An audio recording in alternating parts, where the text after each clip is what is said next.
response to a tweet naming the synagogue attacker as Jihad al-Shami, who was, of course, born in Syria but moved to Britain when he was an infant. Leo, we are a laughingstock. We're literally comedy. No wonder. I mean, when that piece of paper comes across the desk of whoever at the Home Office said that this guy could become a British citizen, and they see his name, Jihad al-Shami, and they're, oh, fine, rubber stamp it. Welcome to Britain, Mr. Jihad. Yeah. And then, you know, when he commits his horrific atrocities, you know, which I don't think it is a guy acting in isolation. I think it's indicative of, you know, wider sentiment amongst certain communities. When he does that, our authorities tiptoe around and they're desperate to avoid the obvious thing. They're talking about the far right, they're talking about mental health, talking about everything except what it obviously is. I mean, what could it possibly be that Mr. Jihad was motivated by? Yeah, this is the thing, is if I named my child Little Boy Crusade, I don't think many countries in the Middle East would go, oh, that's someone we want to have in the country. Well, it's the father that had,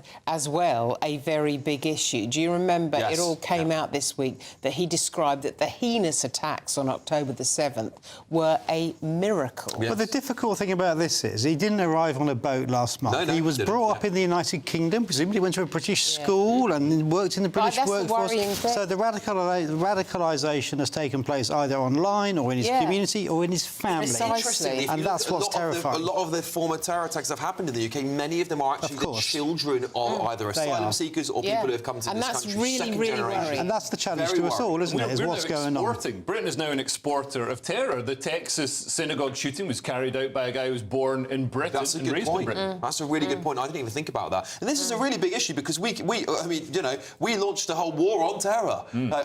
Tony of Arabia did it, actually, didn't he? He launched a war on terror. Soon, the Middle East is going to be more peaceful than our countries. He's going to have to launch a war on terror in Britain, and that we see how well that went in the Middle East, didn't it? We'll end up having to immigrate to I mean, I don't want to joke too much about this situation because it's still terribly raw, but there were lots of quotes from people over the last few days from Jews in this country saying that they were going to leave Britain. You see all that because they prefer to live in Israel, which is in fact a conflict zone. My Jewish friends are terrified, and they can see the direction Britain is heading in. And Jews have been expelled from so many countries. The left seem to ignore that. Tunisia, Iraq, Algeria, Morocco, Egypt, all these places had big Jewish populations and were thrown out of the countries. We certainly are. Well, there we go. Listen, thank you, Linda, Paul, Leo. It's been a great show. Really enjoyed it. But up next, The Late Show Live, hosted by the one and only Ben Leo. Ben, great to have you back. Thanks, Alex. Great show. Britain is for Brits. Defend the homeland. Rediscover our national identity. Would you at home support that kind of language, that sort of aggressive approach to tackling illegal migration? Because tonight the Tories are proposing to copy ICE here in the United States, the hard-hitting, effective, aggressive anti-immigration force that's kicking 2 million illegals out the country. We'll get stuck into that in just a tick. I'll see you after the break on The Late Show Live.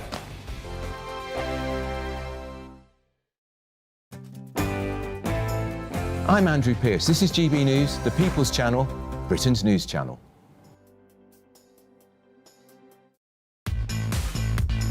5 hosts, 5 opinions, 5 fearless debates, 5 unfiltered takes on the day's news. 5 reasons not to be anywhere else on Saturday night. This is the Saturday 5. You got me good there. Britain's biggest Saturday night TV show. It's not a bad brand. Uncensored. Very, very, very easy tonight. On the unpredictable. What did she say? Can you translate it for us? And always entertaining. And how can a country go from being led by William Wallace Saturday nights from 6 p.m. only on GB News, the People's Channel. Britain's news channel. You're going to want to stay tuned, trust me. Westminster, the ultimate clique. And you're fighting like rats in a sack. But here on the Camilla Tominey Show, we ask the questions the establishment media is too scared to ask. OK, let me ask you a straight question, because I know you're a straight-talking politician. Whether it's net zero, illegal immigration or law and order, nothing is off limits. You had the power then. Yeah, as I and say, now you've lost it. That's the Camilla Tominey Show, a politics show that's fearless. But no, let me finish my question if you don't mind, because it is my show. Sundays at 9:30, only on GB News, the People's Channel, Britain's news channel. Westminster's full of talk, but out here, it's the real world. Am I allowed to talk then? No, that's it. This is where it matters. Real people and real lives That's what politics is all about. The fact has Trump made a good start? No. Straight answers, no spin, and just a couple of pints. How many fingers have I got up? About 10. So join me for Lee Anderson's Real World every Friday at 7 p.m. only on GB News. The People's Channel, Britain's news channel. From the school run to the home run, watch a new show for all of Britain. He can say whatever he wants. A straight talking show where all voices are heard. And, you know, when are we going to stop talking about smashing the gangs and actually do it? With the stories that matter from every part of our country. There's a bit of a crash landing there for your Chancellor. Bold, fearless and standing up for you. That's me, Martin Daubney, 3 p.m. till 6 p.m, weekdays, here only on GB News. The People's Channel, Britain's news channel. In the GB Newsroom, we bring you the news as it happens. With our team of dedicated journalists across the UK. We're ready to keep you up to date with what's happening every half an hour, every single day. Bulletins here on GB News. The People's Channel. Britain's news channel. I'm Bev Turner. Thank you for joining us on GB News, the People's Channel, Britain's news channel.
Good morning. Kemi Badenoch talks tough on illegal immigration. The Conservative leader vows to deport 150,000 illegal migrants a year and pull Britain out of the ECHR. And this, of course, comes as the Tory conference kicks off in Manchester today. And Kemi Badenoch reveals her 7-point plan to secure Britain's borders, including Trump-style ICE squads. But new polling finds voters have less faith in the Tories to end illegal channel crossings than both Reform and Labour. So is it all a little too late for the Conservative Party?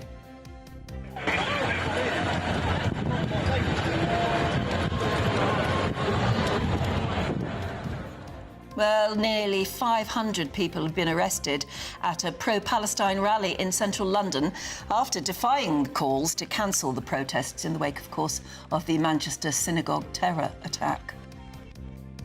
And Israeli Prime Minister Benjamin Netanyahu says he hopes to announce hostages' release in days and vows Hamas will be disarmed.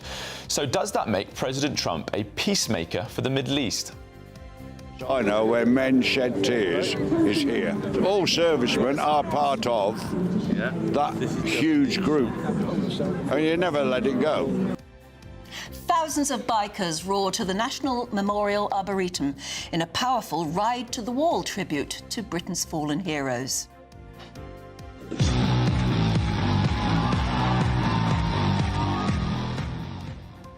Well, fans are reeling after Tom Skinner's performance last night as couples face their first elimination on Strictly Come Dancing. We'll be joined by former Strictly professional AJ Pritchard to hear all the latest. And Prince William has said that he's deeply proud of the Earthshot Prize.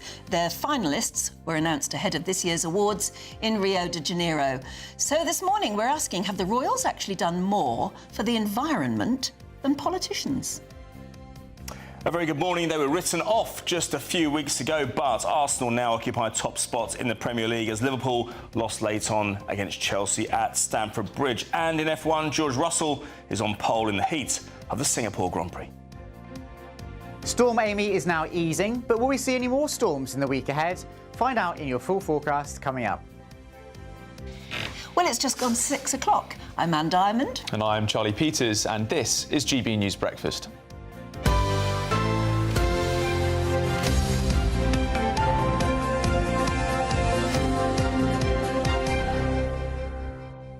I was going to give a message out to one of my sons who's staying with me at the moment. I gave him access to the Hive. You know, if you've got your heating on Hive. Yes. You got Hive? I haven't, no. Oh, it's wonderful. You can connect with it from your phone, which is really good. Except that I gave him access to the app because I thought, well, he can take over a bit. And when I woke up this morning, the house was like a greenhouse. He obviously went 36, you know, and unbelievable. All my plants are going. Oh dear, so I've got one. Start your day in a sauna. Why not? Well, exactly. Well, it's a lovely treat, Anne. It's a lovely gift from your son. I'd say. Really lovely. You wake up in Finland, come to Paddington. You know. Mind you, I do think it's brilliant being able to control things from your phone. Yes, isn't it? It's good. I got on it for your my way tenants. home, you can think, oh, I heat up the house before I get there. I got it for my tenants, and I thought it would be the key to keeping my energy bills under wraps because I pay an all-in deal for them, but they can override it. They can override I can. but you should be able. That's what I'm wondering. Can I override it? No, yeah, I'm spying the heating, definitely, no question about that. But the thing is, at least I can tell what temperature it is in each property. But you can't override it. Can't override it, no, because you can't. It's illegal. You can't leave them without heat. You can't be controlling one of your tenants' heating aid. That's mad. That's like slum landlord stuff. No, it's not. It's not. It's me. It's laying down the law. That's terrifying business. Yeah, setting boundaries. Okay. I tell you what, Kemi Badenoch, and it's a big day for the Conservatives today. Obviously, their conference, where they're trying to prove that they're still relevant. But she won't like the headline there in the Mirror. Of course, it is in the Mirror. Kemi who? Because there was a survey that where they went out asking people about Kemi Badenoch, and most people said who? Who? Not very good at, no. Really, is it? No, it isn't. But, so let's go to the politics now of it all. And she has pledged to deport 150,000 illegal migrants every year with new Trump-style immigration squads. Now, the Conservative Party leader will use this year's conference in Manchester to announce plans to reform Britain's migration system after leaving the ECHR. Yes, it will be for... it's actually part of a 7-point plan. And don't the sort of little hairs on the back of your neck raise up? The hackles, is it? When you hear about 7-point plans, because every politician tries to be terribly impressive with their big block of granite with everything written on it. It's management consultant speak. It's not really, don't you think? Really? 7-point plan? Anyway, it's one of them. It's one of the points to secure Britain's borders, including a commitment to deport small boat arrivals within a week. And it would also use Trump-style enforcement teams, like his ICE squads. Well, elsewhere, the Metropolitan Police have arrested nearly 500 people during protests in London in support of the proscribed group Palestine Action. Yeah, the group Defend Our Juries says 700 people gathered in Trafalgar Square in support of the proscribed terrorist group Palestine Action. Well, speaking exclusively to GB News, the Conservative leader Kemi Badenoch has condemned the action. I think given that there has been a terrorist attack that has really impacted the Jewish community, having protests on their holiest day, on Yom Kippur, was completely wrong.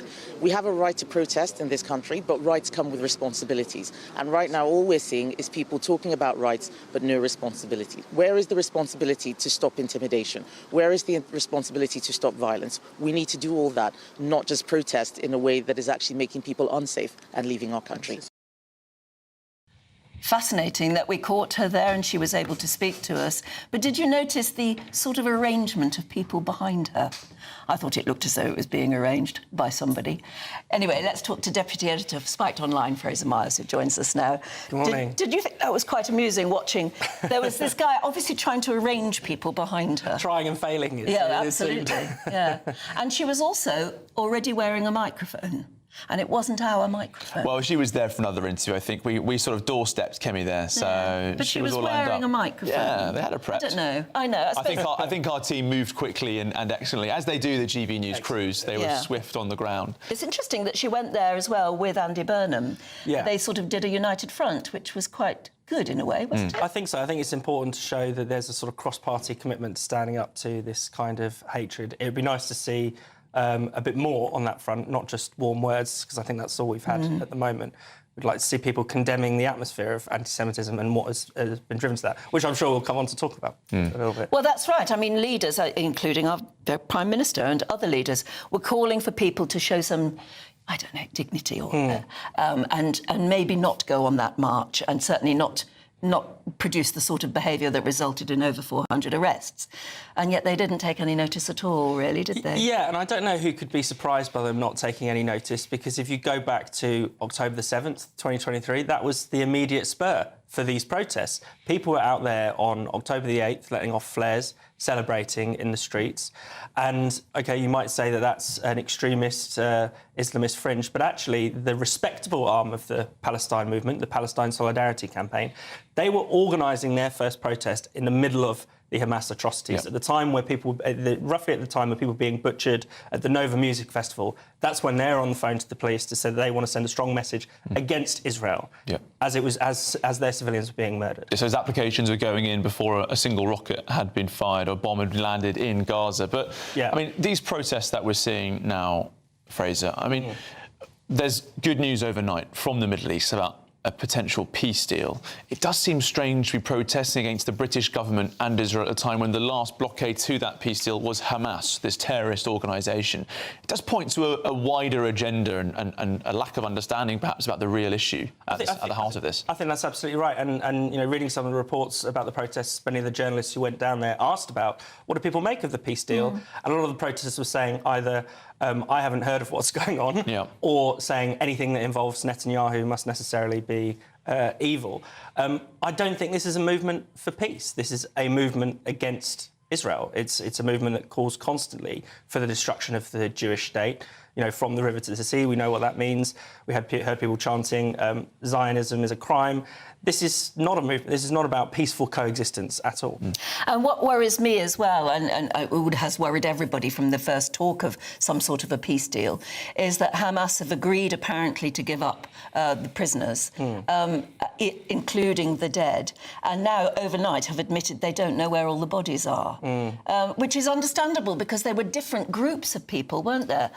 So nobody's ever going to be completely satisfied here, are they? Yes, and also Hamas have agreed to the sort of a lot of the broad framework, but they've said they won't disarm, which I think could be a very big sticking point.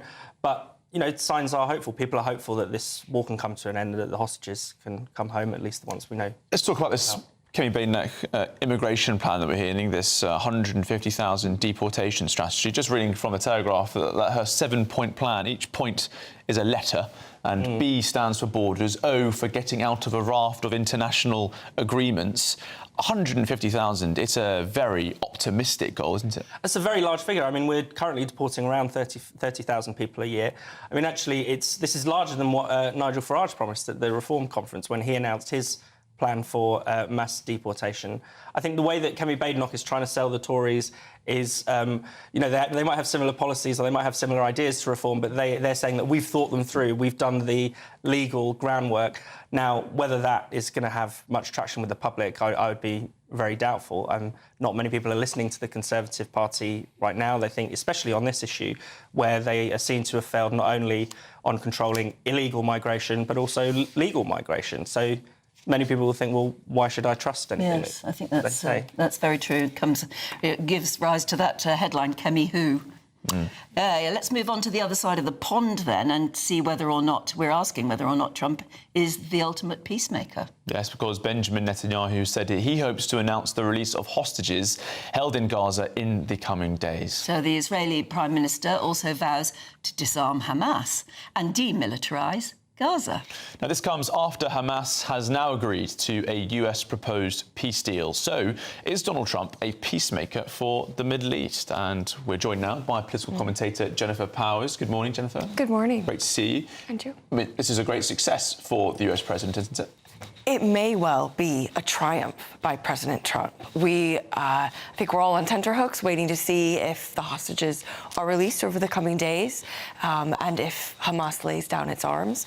But the signs are hopeful, and I think we're closer to the end of the war than we have been since October 7th, which is good news. But the sort of red line always with Netanyahu was we need our hostages home, and for those that they have to admit are dead, we need their bodies. And it looks as though it's going to be almost impossible for Hamas to actually deliver that. Yeah, I think, for the hostage families in particular, it's quite a heavy few days waiting to find out if indeed the peace plan progresses. But as you say, whether the hostages, both living and dead, can be found and released. So we're waiting to see. We're expecting an Israeli delegation to meet with a Hamas team in Cairo early next week. Through intermediaries, with the US involved as well. But of course, a big discussion is, will Hamas cease to exist as a terrorist organisation? Will it lay down its arms? Some suggestions that they may try and keep rifles as defensive weapons while giving up their ginormous stockpile of rockets. Yes, well, we've seen this before with various conflicts around the world. I mean, going so far, but perhaps leaving something in reserve. I think what's interesting about developments is that the White House is sending Witkoff and also Jared Kushner, the president's son-in-law, to the negotiations in Egypt that, as you say, are happening tomorrow. Really important because Kushner was the point man on the negotiations that laid the foundations for the Abraham Accords during Trump's first term, which of course led to diplomatic normalization between Israel and Arab states such as the UAE and Bahrain, and later Sudan and Morocco followed. And of course there's other countries waiting in the wings who may also join that normalization process, such as Syria, Lebanon, and perhaps most importantly, Saudi Arabia. So the fact that Kushner has those links, the fact that he's been so intimately involved in, Middle East peace process over many years, he sat this Trump administration out thus far, focusing on family, business, and investments. But he's coming back in with Steve Witkoff to lead the negotiations for the Americans and be that intermediary between the parties. So that says to me that this is, this is game time, that this is serious.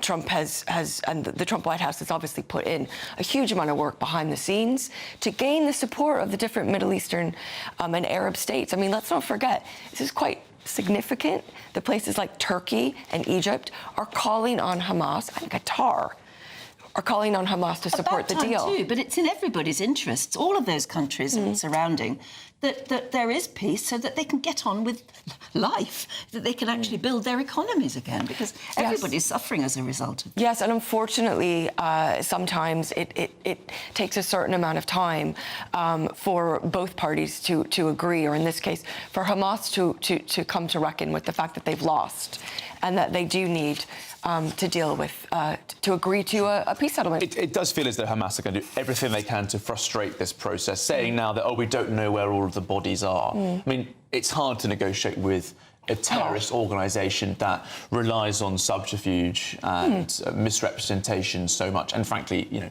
lies to the world regularly. I think that's why it's taken this long. With false images of what's going on in Gaza as well. They always misrepresent the situation.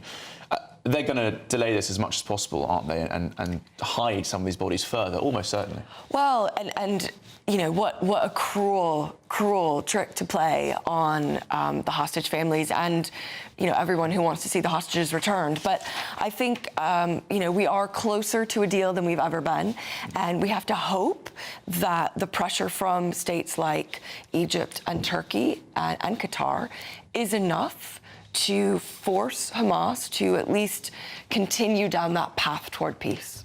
You named all the interesting Americans who are being sent over. Of course, in Britain, we look at this man, Tony of Arabia.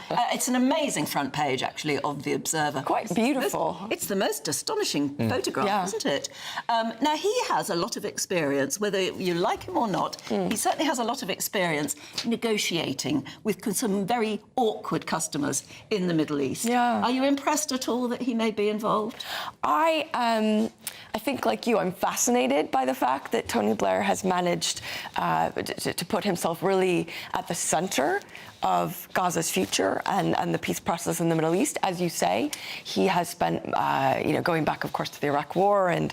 But that's not the only thing he was. But no, since then, the Tony Blair Institute has been very active in the Middle East, and he has very strong relationships. So, look, if he can bring those to bear, if he can help, as I said, continue to bring that pressure to bear on Hamas to actually disarm, then I think we would all welcome that. OK. Jonathan Powers, Fraser Myers, thank you very much. See you both soon. But now it's time for our daily reflection here on GB News. The GB News Daily Reflection. Hello, my name's Andrew Satch and I'm an Anglican minister at Grace Church, Greenwich. I want to talk today about life after death, the Christian hope of resurrection. The charity Christian Aid has a slogan, "We believe in life before death." And they do great work trying to alleviate poverty and deprivation in this world here and now. But I think the slogan's meant to appeal because it seems more concrete, more practical than the traditional Christian hope of life after death.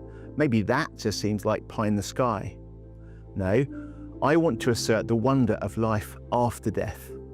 One of my jobs as a Church of England vicar is to take funerals. I think of two friends my age who died of brain tumours recently, and I cried at both their funerals. But it gave us such hope to hear of Jesus' message of life after death. But isn't that just wishful thinking, you're wondering? Before I was a vicar, I did a doctorate in auditory neuroscience. I was into evidence and logic and science and experiments. And some people think I had to abandon that to be a follower of Jesus. On the contrary, there's a verse in the New Testament that says this: "We believe that Jesus died and rose again, and so we believe that God will bring with Jesus those who've fallen asleep in him." I love that verse because of the logic in it. If Jesus rose from the dead in history before eyewitnesses, then it's reasonable to expect he can raise us from the dead too. I guess that's why his first followers were so willing to be martyrs. They'd seen him alive after he was killed, so they reasoned that they too would live after they were killed. I believe in life after death.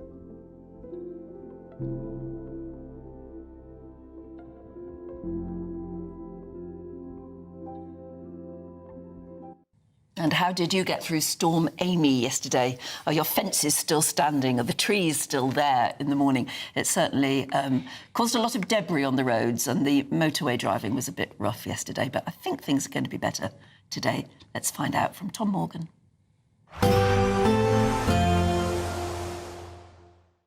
Expect warm spells with the odd rude interruption. Box Boilers sponsors the weather on GB News. Good morning and welcome to your latest GB News weather update from the Met Office. Whilst today will be quite a bit less windy and a tad warmer than yesterday, we still have some pretty strong winds across more northern and eastern parts of Scotland this morning. A yellow wind warning remaining in place until midday. But most of us will begin the day with some sunshine, particularly in the east and the south. And whilst there'll be a few showers in the west, most of these will be lighter than on Saturday. So one or two showers this afternoon, but more especially across western Scotland. Here, quite a bit wetter with some more persistent rain developing through the course of this afternoon. Here, quite cool, once again, 13 or 14 degrees Celsius. But in the south, a warmer day to come, 15 or 16 degrees quite widely. And those winds quite a bit lighter than they were yesterday, so feeling that much warmer. So a fine end to the weekend in the south, some late spells of sunshine for many of us. We will run into thicker clouds as we move northwards though across Wales, more especially northwestern parts of England, some outbreaks of rain for Cumbria, and more especially so for western Scotland and Northern Ireland. Some of that rain fairly persistent across the Highlands and also turning increasingly breezy here as well, so a fairly damp end to the weekend for western Scotland. Otherwise, it will be northern parts of the UK that's still at risk of seeing some rain at times through the course of Sunday night, particularly heavy across the north of Scotland, moving into Shetland and Orkney by the morning.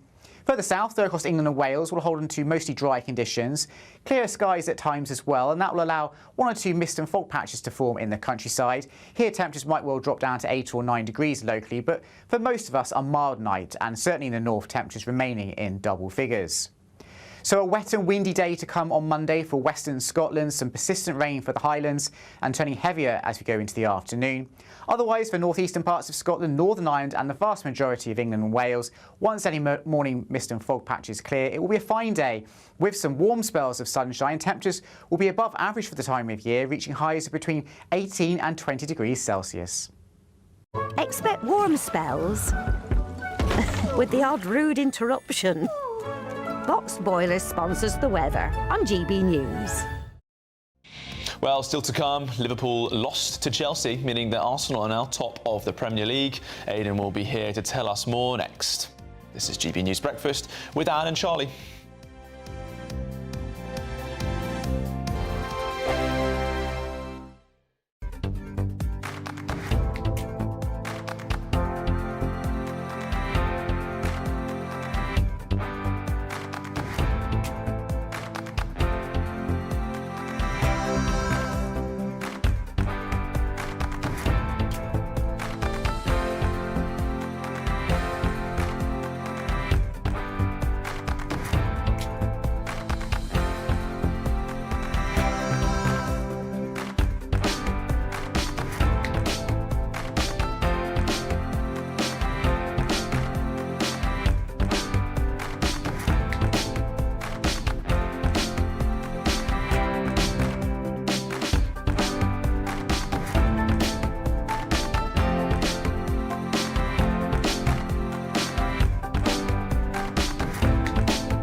Decisions made in Washington aren't just shaping America, they're shaping Britain too.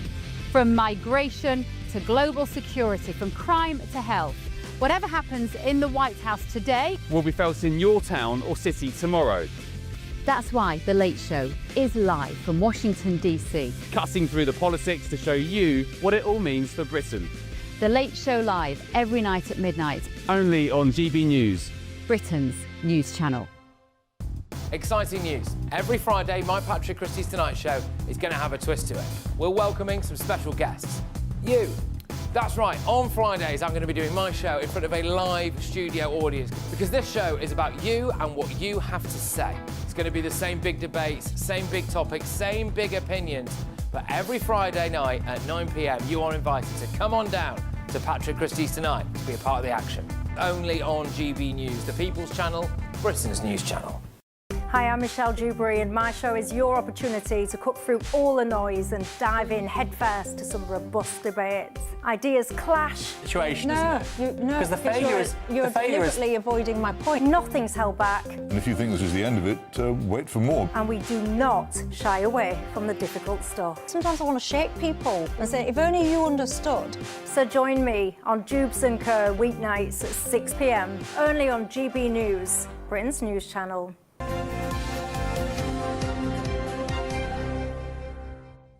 What's the time? 6:25 already. Aidan McGee joins us here for the sport.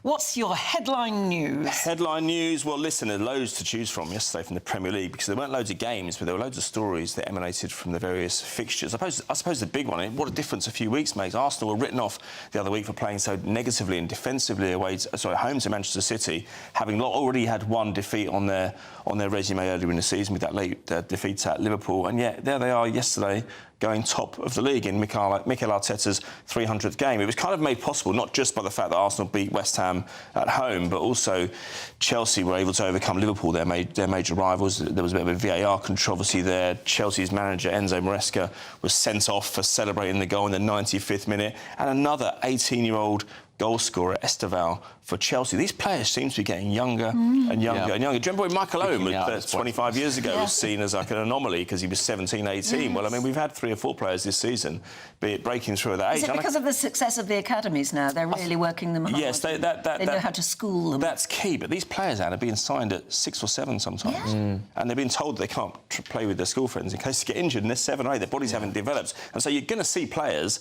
developing early because they've been in the system for so long, and they aren't local players necessarily either. These guys are from all over the world. It's so important now that these players get the right individuals into the academies from young. That means inviting the families over. I've spent time with Brazilian players who moved here when they were 7, but brought the entire family with them. It's a cry back to the days of Alex Ferguson signing Ryan Giggs and seducing the parents with the purchase of a washing machine for their new house. No. Oh, I like that. Yeah. But we can hear from Mikel Arteta now, because this is his 300th game yesterday, and it was the win over West Ham at the Emirates yesterday that made it possible for them to return to the summit.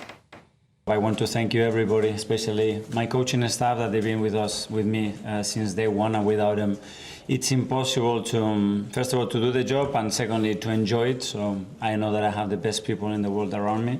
And after all, the players and the staff that they've been since day one, supporting, helping me to be a better coach, to learn from them, to inspire me, and to enjoy the good moments as well. So I wanted to celebrate it with a win. I've got it. Now we have the international break to enjoy it and use the time as well to prepare. So that's Mikel Arteta celebrating 300 games in charge of Arsenal. They need to win a trophy this season, really, and they won one in his first season 5 years ago now. Doesn't time tick on? Manchester United as well. I've got a question for you, actually, because Ruben Amorim was speaking after the game. We spoke in advance of this game yesterday about the pressure that he's under. They managed a 2-0 win over Manchester United. So their first win in how long? No, they're winning their home games, you know that. They're doing all right at home, but... when you go to tricky places like Grimsby, it all falls apart. I know, in the rain, yeah, exactly. Well, it even says Grim in the name, doesn't it? But sorry to any viewers from Grimsby, of course. But what do you think Ruben Amorim meant by an adult win? I think it meant mature. That's what I guess so. Like grown-ups. I know. Really, I've heard stories about these managers. They're anticipating a move to England, and they've not spent much time here, but they need to learn the language quickly. So there's agents going around giving them phrase books of English football phrases, and I think sometimes they get a bit lost in translation, some of these things. You can see what an adult win means. I suppose you can mean, look, we showed a bit of maturity. Maybe we're quite a young team. Maybe we were mature when we had to be at key points in the game, but nonetheless, they got the job done. Their goalkeeper, Senny Lemons, as well. Lemons, he was compared to Peter Schmeichel. I mean, high praise indeed, but it's about time they had a goalkeeper who can keep the ball out of the net. And we got some good fixtures today as well. Manchester City in action at Brentford. We should mention as well, because Man City ties in with this, we saw some tributes yesterday at Old Trafford in that game against Sunderland to the synagogue victims from earlier in the week. So a lovely touch from both clubs. We were talking earlier that Sunday's becoming the new Saturday. So many fixtures on today, increasingly the case. I mean, yesterday we were chatting, there was barely any football on, really. I know. Despite what we've just rounded up there. I know, exactly. I mean, we've got, 5 matches today. I think there might be a 6th, because I think my producer might have left one off the list, but we'll find out what that is. I'm not blaming him for that, of course. I'll have a word with him afterwards, though. But yeah, it's the way of the world. I mean, we've got international weekend coming up, so 2 matches for England in that. So many teams in Europe as well, so they're having to cram them in. Obviously, if they've got teams playing on Wednesday and Thursday, the travel has to be taken into consideration. We had a situation the other week when Man City played at Arsenal, but Man City had 2 days less rest. But you know, and it does matter. They have charts on data. They have vests to show how long a player has run, and so they can tell how long they have impact strategy on how travelling affects the well-being of a player. It's astonishing, isn't it? Game, yeah. Can't play in the playground at 8, and they get very nervous if you play too much when you're 28 as well. I know they do, yeah. Well, I used to get nervous in the playground because I wasn't very good. Boy talk. Shall we move on? Yeah, at 6:30, there's still plenty of time to get your entry in to the Great British Giveaway. Here's how. You're not going to want to miss our greatest Great British giveaway so far. You could bank an incredible £30,000 in tax-free cash to spend however you like. And if that wasn't enough, you'll also get to drive away in this brand new motorhome. With thanks to Marquis Leisure, this brand new 2025 Benimar Primero could be yours. It comes with all the mod cons you'd expect from a vehicle worth over £74,000 and comfortably sleeps 4 people. This prize package is worth over £104,000. And remember, if you can dream it, you can drive it away. For another chance to win, text WIN to 63225. One entry costs £2.50 plus one standard network rate message. Or text BONUS to 63225. 5 entries cost £5 plus one standard network rate message. Go to gbnews.com/win. Entries start at £2.50. Call 0903 686 3232. Calls cost £2.50 plus your network access charge. Or post your name and number to GB16 PO Box 8690 Derby DE1 9TT. UK only. Entrants must be 18 or over. Lines close at 4 p.m. on the 31st of October. The winner will be contacted live on GB News, week commencing 10th November. Please check the closing time if listening or watching on demand. Good luck. Still to come, is there another scandal brewing for Angela Rayner? We'll tell you more next. Yes, because we'll be looking through the papers with Andy Jones and Emma Wolfe. You're watching GB News Breakfast with Anne and Charlie. This is GB News, Britain's news channel. While the organisers work, it is lunchtime for the guinea pigs. Let me give Helen you this. Thank you. There we go. This is Ziggy, and she's one of our 7 rescue piggies that we brought along with us today. And Helen, you're here with this amazing model village where the guinea pigs are enjoying. Yeah.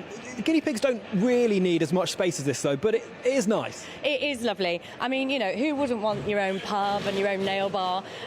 But on a serious note, the reason we've built such a big enclosure here today is just to provide that message that bigger is always better.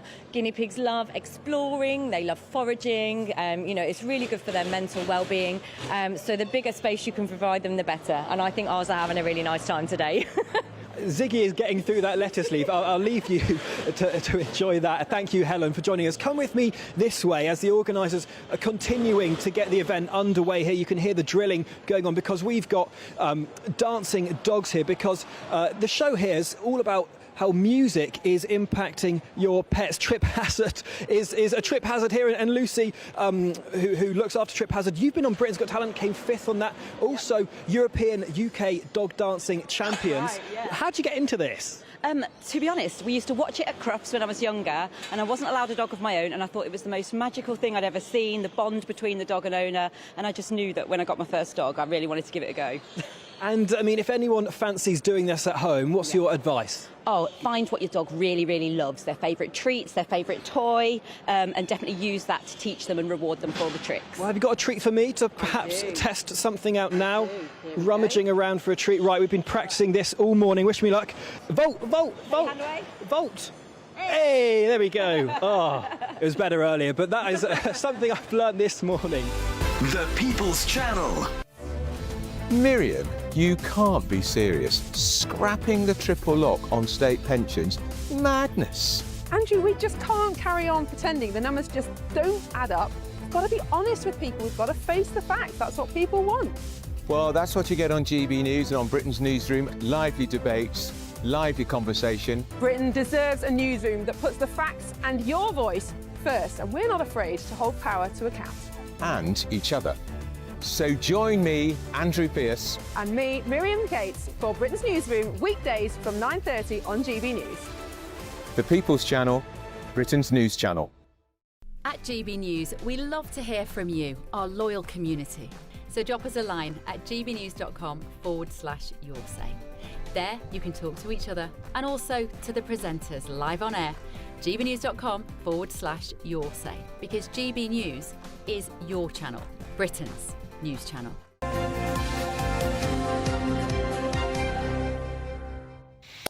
plenty of time, you'll be very glad to know, to look through the newspapers this morning with Andy Jones and Emma Wolfe. And morning to both of you. Good morning. Good morning to you. Right, now, here we go. It's the Tories' big day, if indeed anyone can agree that they're relevant anymore. And they have been... well, Kemi who, it says in the Mirror, but she is announcing that she will have some sort of an ICE-type agency.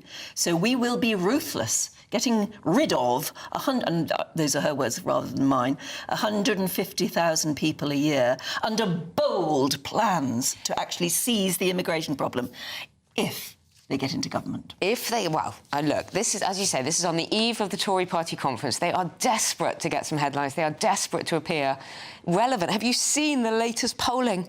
I mean, the Conservatives are barely a few % ahead of the Lib Dems. This really is dire. And barely a few points behind the government as well. Yeah, So, exactly. I mean, it's quite clear that the fight, as we go through the next 3.5 years, is between Labour and Reform. The Conservatives are desperate to get something. And Kemi, look, it's a very, very bold statement. 150,000 illegal migrants would be deported a year. She's not pulling her punches. She would deport small boat arrivals within a week. She would refuse any asylum claims by illegal migrants. So anyone crossing illegally would not be given asylum. She would deport all foreign criminals, and she would remove immigration power from judges. And there's an irony in that I think this is, you know, a lot of voters do want to hear this, but it comes way too late, and it's not going to make a blind bit of difference to their polling. Absolutely dire poll ratings, and she's got to do something ahead of the conference. And Andy, she's saying in the Telegraph that she wants her team to hold their nerve, to give her some more time, that finally she's sort of setting out her stall and saying this is what it means to be part of a Kemi-led Conservative Party, this sort of stern vision. It's taken a long time to get here, though. Sure, I mean, everyone would be screaming at the TV, well, where was this when they were in government? I mean, we're talking about spending £1 billion on an ICE-style immigration task force to get rid of people. I mean, whether we end up with Keir Starmer's ID cards, which apparently is going to be the magic formula to getting rid of people, I don't believe that at all. But we still have to have a huge boots-on-the-ground force to round people up, and we're going to have an ICE-style task force at some point, and that's people aren't going to leave of their own free will. I think Kemi's always whoever was Tory leader after the last government was always going to be basically a flak jacket for all of the stick and abuse that the Conservatives were going to get. I think she's got a pretty thankless task. I'm not sure she's made the best fist of it, and I'm not entirely sure she's been as visible as she should have been. And I do think there is a question as well, how we would feel, how people would feel, despite the fact that everybody is, you know, a lot of people are against illegal migration and all that. How would we actually feel if we had scenes like the Trump ICE-style kind of commando force, literally waiting outside schools, waiting outside people's fast food restaurants where they're working, waiting outside people's homes to actually physically tear them from their communities and deport them? It's unnerving a lot of Americans. It is unnerving. And do you remember the vans saying, go home? I mean, how would the British people feel about this in action? 150,000 people a year. What is that, 3,000 a week? The vans saying go home look like... I mean, imagine the controversy over that now. It wouldn't even grace the newspapers. I know. But the world has moved on so much because of the fact that we're dealing so much with this appalling migration crisis. I mean, Kemi's pointing out in her interviews this morning that we can't deport grooming gang offenders because of immigration rules, because of the ECHR. I think people would be very happy to see ICE-style vans turning up at school gates if it means ripping home those men and sending them away. So perhaps, Andy, there is children space for that and sort of families. action. Absolutely. Look, the biggest problem is... Their children and families could go with them as well, perhaps. Why not? I agree. The biggest problem is successive governments have been unable to deport the absolute worst. Paedophiles, foreign rapists, murderers, all sorts of people coming up with any old excuse being able to stay in the country. But the biggest problem, we all know this, is stopping people coming here in the first place. Successive governments have done absolutely nothing to remove the lure of, you know, the kind of lifestyle people get here, the hotels, the ease of which you can get black market work, the ease of which you can move into the shadow economy, get cash in hand work. We're not deporting people fast enough, and spending £1 billion on a task force to round people up and get rid of illegals is one thing, but we have to shut the door in the first place. Isn't it a matter of national shame that, I mean, we've seen all of the party conferences. No, I think we have. Yes. Yeah, that's right. The Greens were this week as well. I didn't sort of terribly notice the Greens one. I wasn't glued to the telly for that one. But, I mean, none of them were speaking, none of them were getting a grip on the migration thing until Nigel Farage came along and started talking about it. None of them did. And suddenly they've all put it on the top of their agendas. Exactly, and what we need is really clear deterrence, because that's what Trump has done, not only going in ICE-style and deporting people, but having such a clear policy that people are not allowed to cross. You know, he claims it's gone down to zero, you know, basically zero crossing. And I think headlines like that are a deterrent. I think it's about the only thing I've seen thus far which is going to stop people from thinking, actually, am I going to go to Britain? Because they look as though they're pretty tough there. You know, people aren't mad. They know what's happening in this country. They know that we're a massively, very soft touch, that we are open borders, basically, that when you arrive, you will get accommodation and benefits and all of that. this plan certainly makes one in, one out look quite generous and gentle in comparison, doesn't it? But the question on whether sort of the Conservatives are the people to put this idea forward, there's polling saying that the Conservatives, people still don't trust them. Even their own voters aren't certain about it for the next election.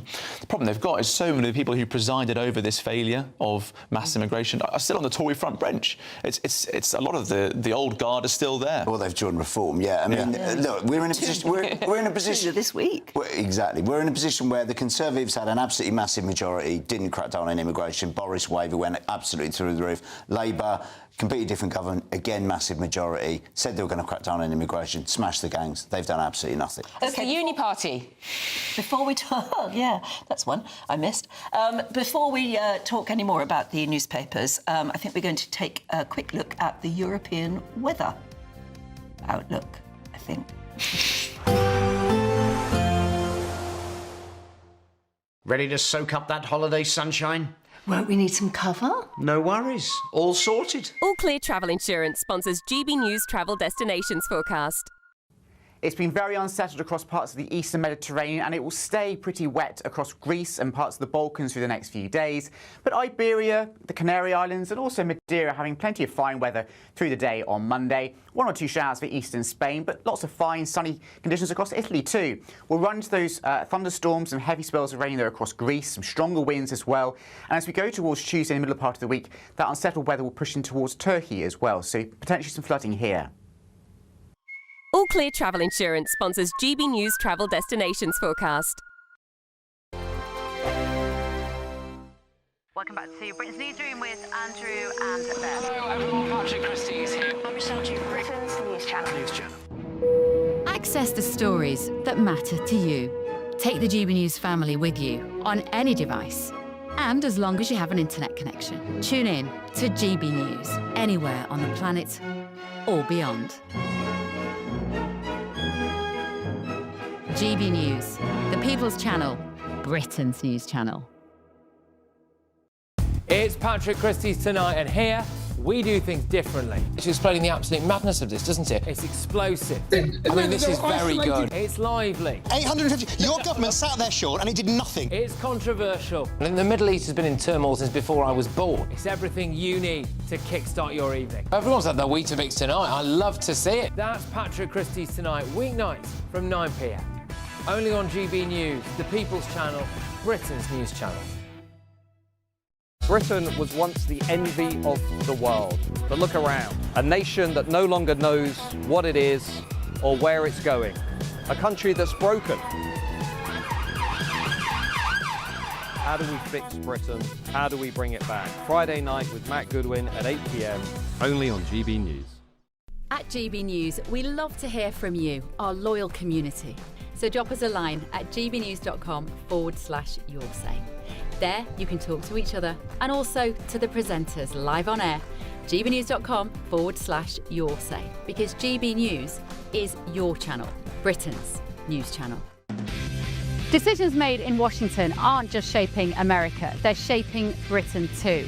From migration to global security, from crime to health. Whatever happens in the White House today will be felt in your town or city tomorrow.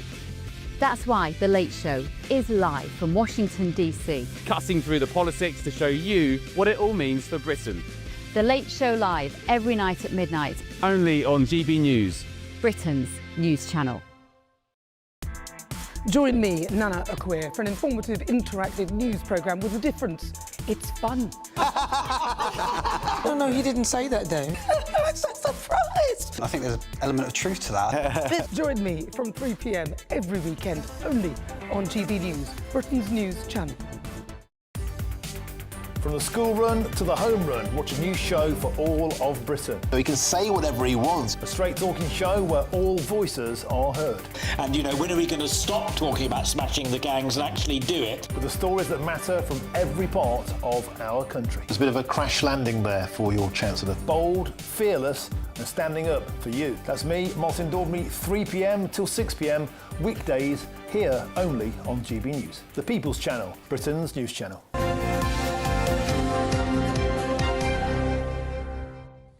Welcome back to GB News Breakfast. It's 45 minutes past 6 and we're still looking through the papers with journalist Andy Jones and political commentator Emma Wolfe. And there are two Sunday papers claiming exclusives of the same story as the Mail front page. And also The Sun on Sunday. Rayner is taking us for a ride, says the Mail. 3 pads to free ride from The Sun on Sunday because Angela Rayner's bodyguard and very nice 70 grand car have been spotted at her house in Sussex with her boyfriend Sam Tarry having the boxes taken away. Yeah, so this is her on-off partner. I think it was 80 grand. It's an 80 grand. I think it was an 80 grand Beamer. This car with her special protection. It's 80 in the Mail.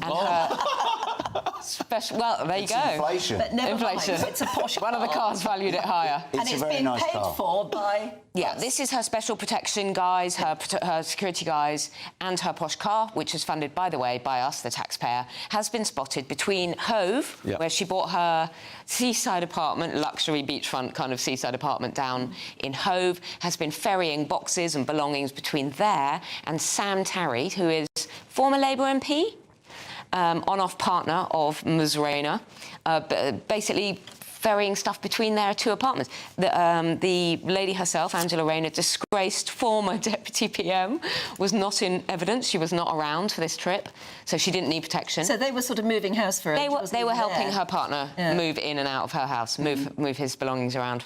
But, you know, words fail me and I don't want to say anything rude at this time in the morning. Yeah, obviously, look, we have to be careful about MPs' protection. We've seen absolutely hideous instances. She wasn't there. No, I understand that. The point I was going to make is MPs absolutely should have a level of protection, but we're in a position where bodyguards on the taxpayers' money are being used to ferry the boyfriend's belongings around. And there's a particular quite interesting picture of the female bodyguard humping all the boyfriend's heavy stuff in and out of the building. Chivalry is dead. It's embarrassing for Sam Tarry more than anything, really, having this lady. You know, this is he's a big lad as well. Highly trained, close protection officer used by the state to protect ministers from the threat of terrorism and hostile states being used to lug around what seems to be Sam Tarry's clothes. Yes, absolutely. And I just find it that, I mean, why are they so blind to the fact that having just been exposed in a big scandal and having to resign her job, why does she think seriously that there aren't going to be photographers following her? Yes. And that's not... and even worse than that, why does she think that this is acceptable, given that the scandal was about her sort of personal and, you know, we were all told not to pry into her domestic arrangements, that she had... But the rest of us have to pay removal maintenance. The rest of us have to carry our own boxes in and out of our ex-boyfriend or ex-girlfriend's apartment when we're moving. And she's the very person who said one rule for us and one other rule for them. And we were all told, you know, you're being snobbish. This is a working-class woman who's come up, she's made good, she was a single mum, she's got a disabled son, all of that. And I think now people are starting to see that this is taking the mickey. Yes. To a colossal extent. Let me read what a spokesman for Ms Rayner said. Angela has a heightened and active security risk, and her property in Hove has been attacked with misogynistic and extremist graffiti. Mindful of the ongoing risks facing Angela, the security team facilitated her partner moving a small number of her possessions into a vehicle to minimise risk to her security. Right, should we move on to these Palestine arrests in central London yesterday? Front page of the Times today. Nearly 500 arrested over protests supporting the proscribed group Palestine Action. Although the Met don't describe it as a protest, they're calling it a gathering, because, of course, they believe in protecting legitimate protest, the Met, and they don't see this as a protest. They see this as a gathering in support of a proscribed terrorist organisation. So they use quite interesting language there. What do you make of this, Emma? Because they were told not to do this because of the insensitivity around this Manchester synagogue terror attack, that appalling attack on Thursday. Was it right for this to go ahead, to protect free speech? No, absolutely not. Not only was it deeply disrespectful, but back in July, Palestine Action was proscribed as a terrorist organisation. So I don't know why the police, I don't understand why the police are describing it as a gathering. It's a proscribed organisation. They should not have been gathering. As you say, I think over 500 now arrested for being there. Each officer, I think it takes 5 officers to carry one person off because they won't walk, so they have to be carried safely. This is a massive police, extra burden on the police. And I don't know what these people were doing in Trafalgar Square.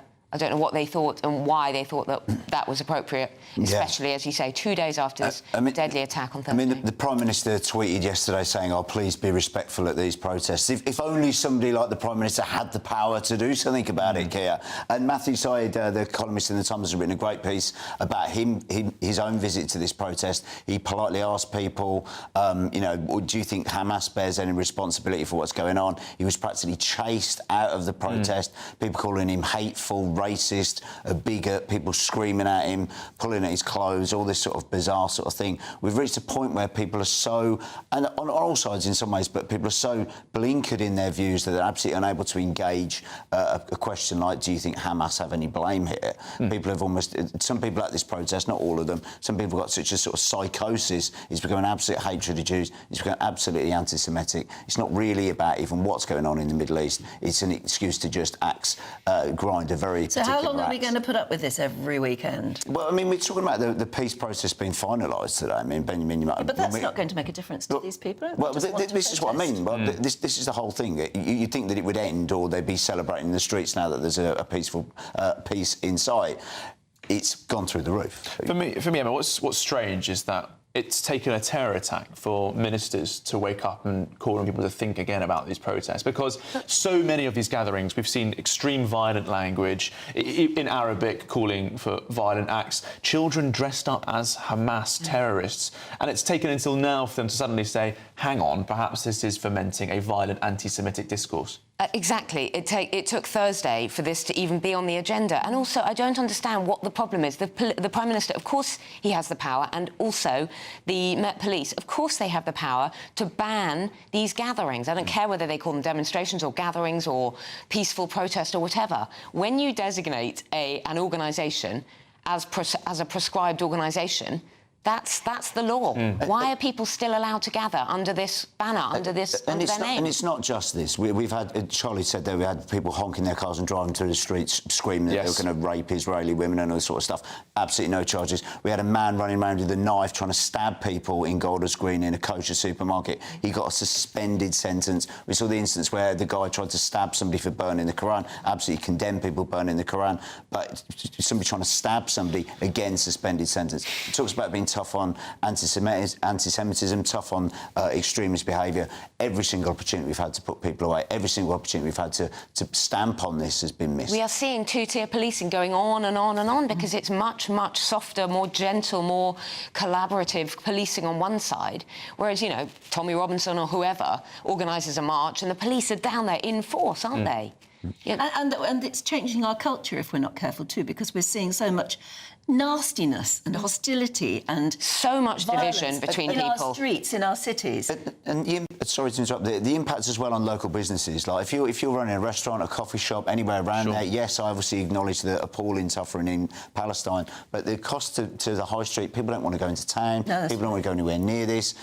People walk past if they're Jewish, they just get screamed at. Well, and it's costing us a fortune. It is in the indeed. police. Starmer says he wants the difference between decency and division. I think it would be nice to have more division away from barbarism and people like this being anti-civilisation. And maybe some good actions instead of good words. Yes, indeed. OK, thank you very much indeed. Do come back next hour.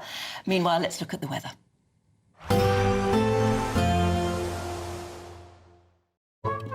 Today's outlook: cool, calm and completely horizontal. Boxed Aircon sponsors the weather on GB News. Good morning and welcome to your latest GB News weather update from the Met Office. Whilst today will be quite a bit less windy and a tad warmer than yesterday, we still have some pretty strong winds across more northern and eastern parts of Scotland this morning. A yellow wind warning remaining in place until midday. But most of us will begin the day with some sunshine, particularly in the east and the south. And whilst there'll be a few showers in the west, most of these will be lighter than on Saturday. So 1 or 2 showers this afternoon, but more especially across western Scotland. Here, quite a bit wetter with some more persistent rain developing through the course of this afternoon. Here, quite cool, once again, 13 or 14 degrees Celsius. But in the south, a warmer day to come, 15 or 16 degrees quite widely, and those winds quite a bit lighter than they were yesterday, so feeling that much warmer.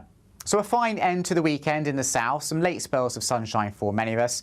We will run into thicker clouds as we move northwards though across Wales, more especially northwestern parts of England, some outbreaks of rain for Cumbria, and more especially so for Western Scotland and Northern Ireland. Some of that rain fairly persistent across the Highlands and also turning increasingly breezy here as well, so a fairly damp end to the weekend for Western Scotland.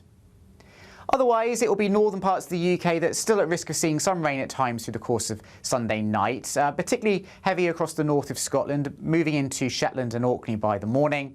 Further south, though, across England and Wales, will hold on to mostly dry conditions.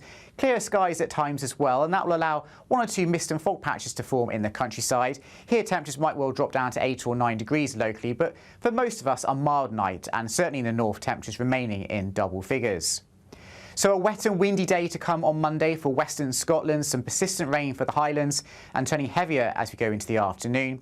Otherwise, for northeastern parts of Scotland, Northern Ireland and the vast majority of England and Wales, once any morning mist and fog patches clear, it will be a fine day with some warm spells of sunshine. Temperatures will be above average for the time of year, reaching highs of between 18 and 20 degrees Celsius.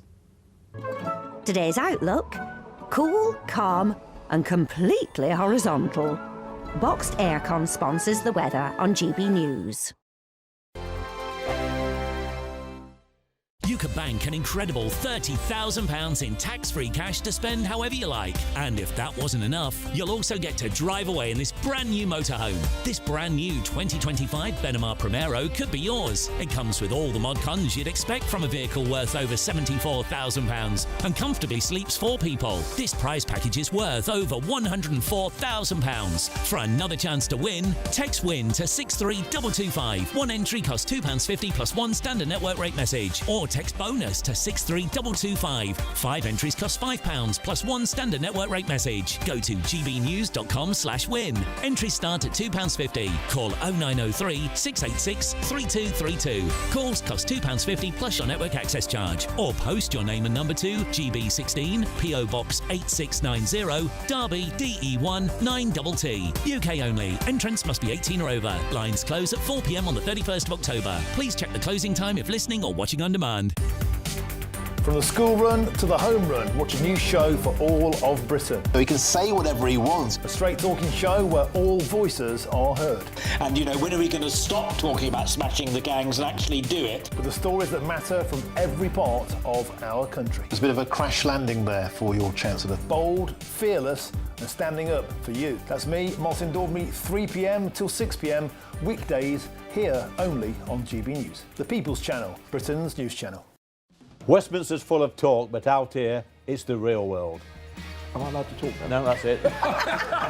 This is where it matters, real people and real lives. That's what politics is all about. In fact, has Trump made a good start? No. Straight answers, no spin, and just a couple of pints. How many fingers have I got up? About 10. So join me for Lee Anderson's Real World every Friday at 7 p.m, only on GB News. The People's Channel, Britain's news channel. Britain was once the envy of the world.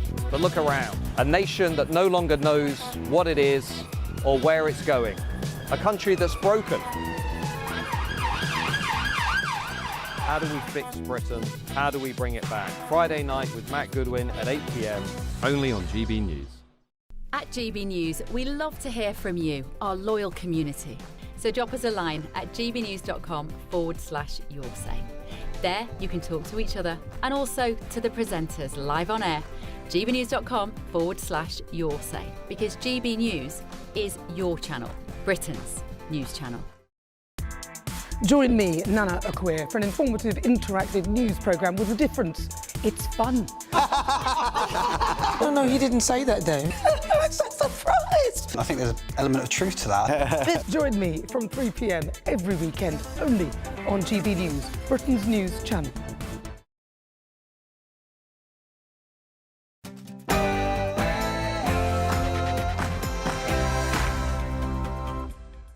Good morning. Kemi Badenoch talks tough on illegal immigration. The Conservative leader vows to deport 150,000 illegal migrants a year and pull Britain out of the ECHR. And of course, this comes as the Tory conference kicks off in Manchester today. And Kemi Badenoch has revealed a 7-point plan to secure Britain's borders, including Trump-style ICE immigration squads. But new polling finds voters have less faith in the Tories to end illegal channel crossings than both Reform and Labour. So is it all too little, too late for the Conservative Party?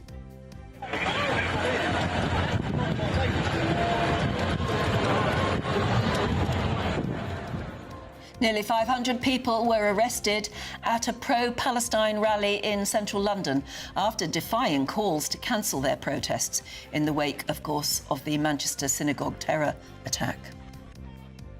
And Israeli Prime Minister Benjamin Netanyahu says he hopes to announce hostages' release in days and vows that Hamas will be disarmed.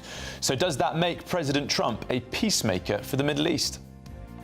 I know where men shed tears is here. All servicemen are part of that huge group, and you never let it go.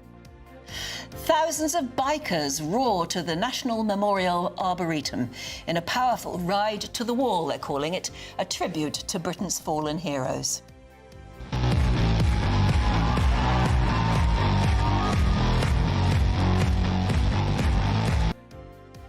Well, fans are reeling after Tom Skinner's performance last night as couples face their first elimination on Strictly Come Dancing.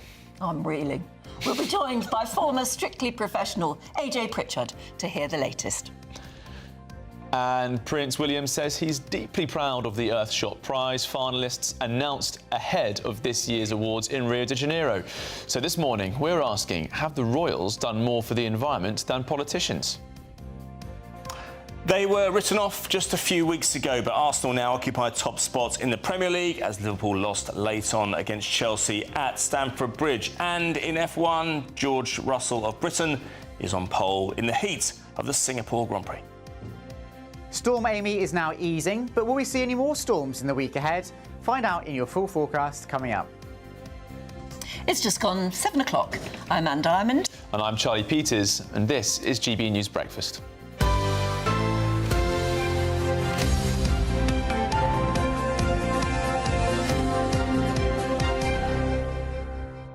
I have a deeply committed sporting question. What does on pole mean? In pole position? Pole position, yeah. Yeah, it's just, that was an easy one. It's just shorthand for pole position. It's sports journalese. That's what we call it. It's a language all of its own. And you know, you go into a new place, and every organisation has a different set of journalese, a different language. Oh, absolutely. You know, grabs used where I previously worked. That was a an interview online. They call it a SOT here, sound on tape. Yes. Yeah. Upsots, all these different things, and they're different again when you work in newspapers, as I did. We used to call them croats or nanny goats. That was the Cockney rhyming thing. We have a bit of an issue sometimes. We've got quite a few Australians who work at GB News, and recently our news editor, called Pat, said, "Could you go to that cop shop in Bradford for me, please?" By which he meant a police station. And I was like, I've never heard of a cop shop, I'm afraid, Pat. That might be a bit difficult one for me. Yeah, maybe. We all think we speak the same English, but we really don't. We do not. I know, but it's interesting. You have to get your head around it as well, because I mean, some of the words that I use in sport, the way I describe things, is like a football club would always be plural, whereas most people would call it Manchester United is, Manchester or Liverpool is, well, I say Manchester United are, but actually is correct. It's correct. According to AP, according to these. Well, according to Aidan McGee, it's because the club is singular. Yes. Yeah, but it's not. Yeah, trying to explain people. You can't. You're not allowed to get pedantic about these. The wrong way is the right way. That's right. Oh, is that right? Yeah. Game of two halves and all. Well, speaking of someone trying to speak very clearly to the nation now, Kemi Badenoch, she's pledging to deport 150,000 illegal migrants a year with new Trump-style ICE immigration squads. Yes, the Conservative Party leader will use this year's conference in Manchester to announce plans to reform Britain's migration system, and she said they'll do it by leaving the ECHR. It will form part of a seven-point plan to secure Britain's borders, including a commitment to deport small boat arrivals within a week, also using Trump-style enforcement teams. Elsewhere, the Met, the Metropolitan Police, they arrested nearly 500 people yesterday during protests in central London. And, of course, that was in support of the proscribed terrorist group Palestine Action. They went ahead with what they wanted to do, following calls from the Prime Minister to actually think of the terrible terrorist attack and maybe not be there, but they did turn out. You can see them there in Trafalgar Square. Well, speaking exclusively to GB News, the Conservative leader Kemi Badenoch condemned the action. I think given that there has been a terrorist attack that has really impacted the Jewish community, having protests on their holiest day, on Yom Kippur, was completely wrong. We have a right to protest in this country, but rights come with responsibilities. And right now, all we're seeing is people talking about rights, but no responsibility. Where is the responsibility to stop intimidation? Where is the responsibility to stop violence? We need to do all that, not just protest in a way that is actually making people unsafe and leaving our country. Well, she's got a point, hasn't she? Deputy Editor for Spiked Online, Fraser Myers, joins us now. Mind you, I doubt you even thought that anyone would take any notice of these calls, pleas for decency. Yes, I don't think anyone would have listened to that. This is a movement that cares absolutely nothing for Jewish people or respecting, their wishes. We saw after October 7th, immediately after that, people were organising demonstrations against Israel, to celebrate those attacks, quite frankly. No one is surprised that they're out protesting and ignoring the instructions from the Prime Minister, the Home Secretary, the police. I mean, the police even said, this will stretch resources, and that means we won't be able to protect Jewish communities in the wake of the terror attacks. It's quite an embarrassing thing for the police to have to admit that, isn't it, Fraser? To say, please think again, because if you do this, this will risk our... They said to protect communities. Really, they mean synagogues, they mean Jews, let's be frank. I mean, that's almost a terrifying thing for them to have said, right? Yeah, the fact that they don't have the resources... They should be able to have the resources, really, to be able to deal with protests and protect people and do their normal jobs as well. So it is quite. Yeah, but this week after week after week after week, it is draining their resources. That is draining our pockets, isn't it? Yeah, absolutely. Public money. And there seems to be... It's hard to tell when the protests will end because they don't seem to be particularly moved by this peace plan that's being mooted in Gaza. So. No. Well, Kemi Badenoch not just condemning these protests, she's of course putting out her vision for what the Conservatives would do to deal with Britain's migration crisis. In the Express, Sunday Express, 150,000 a year, she says, Fraser, in new Trump-style immigration squads. Could Britain do that? Could we manage that? Well, we've never tried it. So yes, indeed. She's talked about having to double the immigration removals budget in order to achieve this, talking about spending, I think, £1.5 billion per year. That sounds like a lot of money, but it's not much compared with what we're spending on housing asylum seekers and illegal migrants. And at the moment, that's around £5 billion. The National Audit Office expects it to go up to £15 billion, to put into context. We spend about £2 billion constructing social houses for British citizens, so we're spending twice as much housing illegal migrants. It's interesting, Fraser, that Robert Jenrick, the Shadow Justice Secretary, is right at the heart of these proposals being put forward by Kemi Badenoch, saying that they will continue this plan until every single illegal migrant is deported. Obviously, over the weekend, there was this reporting which his team sort of jettisoned and said this is nonsense, claiming that Jenrick was getting ready to challenge Kemi Badenoch for leadership as early as next month. But here he is, front and centre, backing her plan, this very serious deportation strategy. Yeah, I mean, I think it's pretty clear that Robert Jenrick is on leadership manoeuvres. He's not just talking about the issues related to his own brief as Justice Secretary. We've seen him making videos about, the budget and things like that, the state of the UK's finances. So it's clear that he has his eye on the prize. Whether that will make a difference, I don't think the Conservative Party's problems are necessarily down to the fitness or not of Kemi Badenoch. It's the fact that they had 14 years in power, and many of the problems that they are talking about are actually not reversing Labour's decisions, but their own. So that's why a lot of people are not listening to them, that's why a lot of people are not trusting them, and it's why they're in such a dire polling position where polls suggest they might only end up with 45 seats if an election were... We were talking about the 7-point plan earlier, the fact that it just reminds me of Ed Miliband with his great big bit of granite with his everything set out in stone. But it's even more gimmicky than that, isn't it? Weren't you saying that the 7 points have all got a letter? Yes, so B for borders, I think O for out of unworkable international treaties or something on that line. We have got to find the rest of it, and maybe we should get it up on the screen for the audience. I can't believe that she thinks that's going to impress anyone. We all love an acrostic, but yeah, that's not the... I mean, is she going to stand on a stage with those letters behind her? Probably. I mean, it reminds you of Theresa May, where she stood with the letters behind her and they fell off. Falls down. I mean, do they have any relevance anymore at the moment? I think that's the problem, because you look at this plan and a lot of it seems quite sensible. I think certainly leaving the ECHR, it's good that the Tories have come to a position on that. They were equivocating before. That is a necessary precondition for getting this stuff done. But the question is, no one believes that they'll be able to implement it. They are about as relevant as the Liberal Democrats, I'm afraid. They can announce anything, but will it materialise? It's interesting, Fraser. One of the points on this plan is return deal threats to foreign countries. We heard Shabana Mahmood a few weeks ago saying that there could be visa penalties applied to countries that fail this. Didn't say should, could. Yeah. Now, Kemi is saying should, and if they come through, countries that fail to take back deportations would be punished. It's kind of remarkable that we've had this power now for 3 years since the Nationality and Borders Act of 2022. It's never been used once. Yeah, and I think, there's a sort of revealed preference there, isn't there? Because every party talks tough on immigration. Even the Labour Party is talking quite tough on immigration. But are they actually willing to use any of these powers?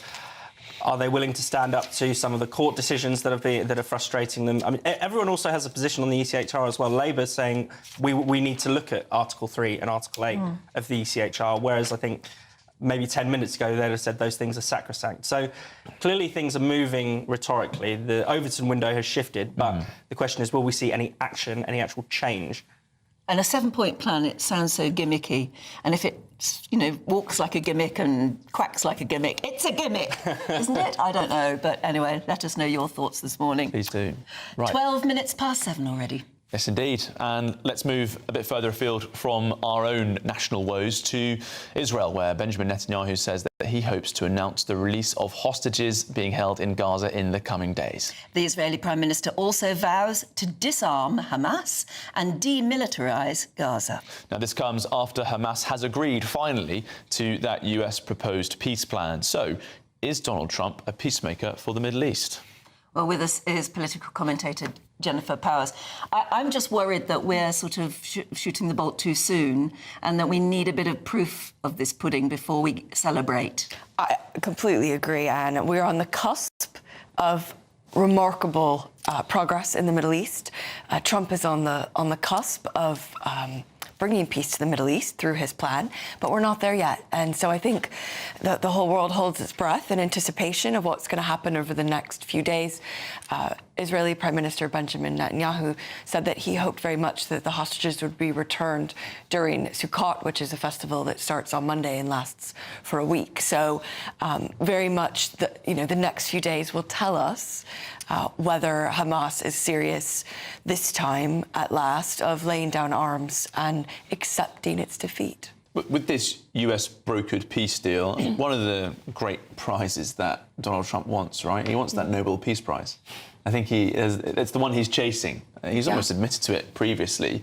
Now, he's sending his son-in-law, Jared Kushner, over to Cairo to deal with this proposed meeting between Hamas and an Israeli delegation. What is the significance of Jared Kushner's proposal? Well, Jared Kushner was one of the architects of the Abraham Accords, which were one of the major accomplishments of Trump's first term as president. This was the diplomatic normalization between Israel and several Arab states in the Middle East. So UAE and Bahrain, and then Morocco and Sudan followed. And very much the hope is that Saudi Arabia and some of the other states will follow suit in normalizing relations with Israel, which means accepting Israel as a legitimate state in the Middle East. So very, very significant. So Kushner was really the lead negotiator on those talks, has those relationships, has the trust of the president. And so the fact that he's been sent with Witkoff by the White House to Egypt to lead, the Americans in the negotiations in trying to bring these parties together and assure peace is very, very significant. It must mean that the president and the other parties really do feel that we are at the precipice and this could happen. And it's not just, I guess, about, Trump wanting a Nobel Prize. It is also about the fact that it's October the 5th today. In 2 days' time, wouldn't it? He would love it to be at least finalised. We would all love it. I mean, by the second By the anniversary. 7th. Wouldn't that be extraordinary? But it just seems as though that's too much of a rush now. I know. I mean, we've been here before with hoping that the hostages would be released, and those.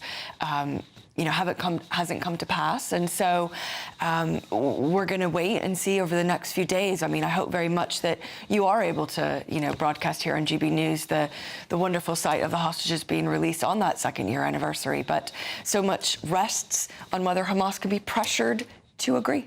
This matters for Britain for so many reasons. We've had British hostages involved in this appalling war, but also, sadly, we know now, due to mass immigration and the change of this country in recent decades, that what happens in the Middle East really affects what happens in Britain, and that this is going to have a profound impact on our domestic politics as well. It's been a huge strain for Sir Keir Starmer dealing with his voter base from the Muslim community in Britain as well.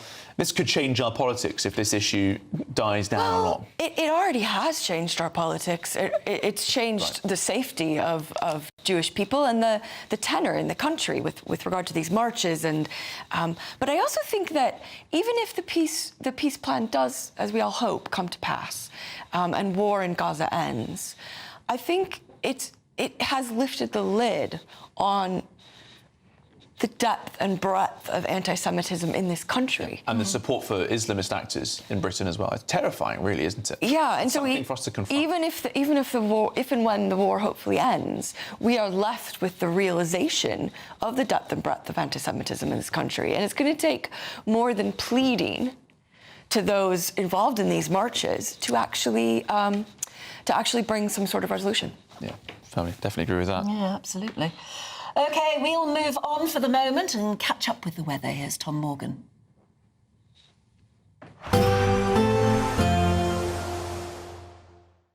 Expect warm spells with the odd rude interruption. Boxed Boilers sponsors the weather on GB News. Good morning and welcome to your latest GB News weather update from the Met Office. Whilst today will be quite a bit less windy and a tad warmer than yesterday, we still have some pretty strong winds across more northern and eastern parts of Scotland this morning. A yellow wind warning remaining in place until midday.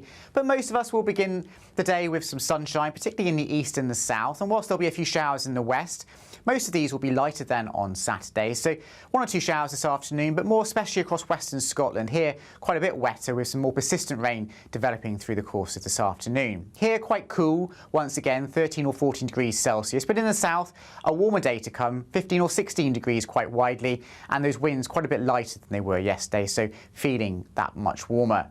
So a fine end to the weekend in the south, some late spells of sunshine for many of us.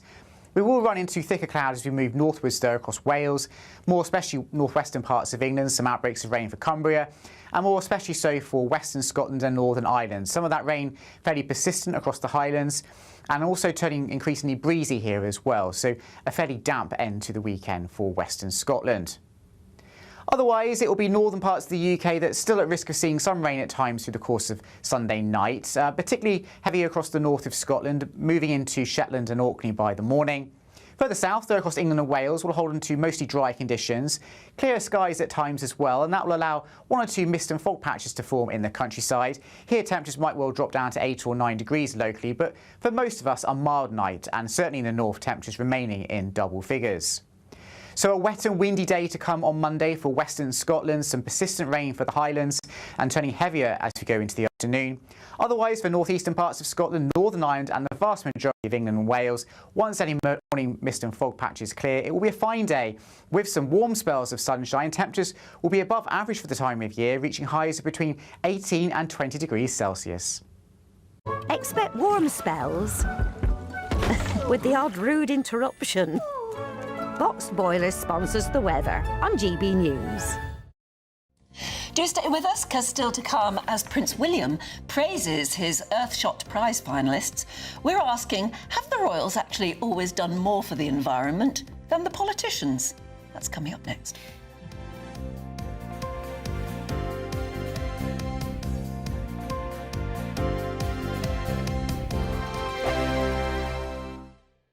Westminster, the ultimate clique. And you're fighting like rats in a sack. But here on the Camilla Tominey Show, we ask the questions the establishment media is too scared to ask. OK, let me ask you a straight question, because I know you're a straight-talking politician. Whether it's net zero, illegal immigration or law and order, nothing is off limits. You had the power then. Yeah, as I and say, now you've lost it. That's the Camilla Tominey Show, a politics show that's fearless. But no, let me finish my question if you don't mind, because it is my show. Sundays at 9:30, only on GB News, the People's Channel, Britain's news channel. I'm Michelle Dewberry, and I'm not here to tell you what to think. I'd much rather hear what you have to say. So, send in your opinions to gbviews@gbnews.com. Keep them clean, and you never know, I might read them out. With my panel here on Jubes & Co, we debate, we get stuck into the issues of the day on a show where all views are welcome, especially yours. GB News, the People's Channel, Britain's news channel. This is GB News, Britain's news channel. We've been here for a few hours now, and every hour there's just more and more people here coming to celebrate Gibraltar's National Day. You can see all around, it's a sea of red and white, people dressing as the flag. We've got huge flags up, including this massive Union flag, as you can see there, with the Gibraltar flag right in the middle of it. Everybody here today telling us all how proud they are to be Gibraltarian and how proud they are to be British. And one of those is Simi. Simi, you're Gibraltarian, you were alive at the time of that referendum. Oh yeah. You know, why is today so important? Because it's important because we don't want to be any other nation. We've been brought up British. English is our main language everywhere, and our second language is Spanish. So we're very proud of being British and everything that's British with it. You know, the monarchs and the political parties, everything. And tell us about this rosette as well. This rosette used to belong to my father, my late father, and he used to wear this on National. This was done on National Day, and I wear it so that my father is close to my heart. For him, it was a very big day. Perfect. Thank you so much, Simi, for talking to us. And just as you can hear from Simi there, just the sense of how important today is for all these people here celebrating being British. GB News, the People's Channel. In the GB Newsroom, we bring you the news as it happens. With our team of dedicated journalists across the UK. We're ready to keep you up to date with what's happening every half an hour, every single day. Bulletins here on GB News, the People's Channel, Britain's news channel.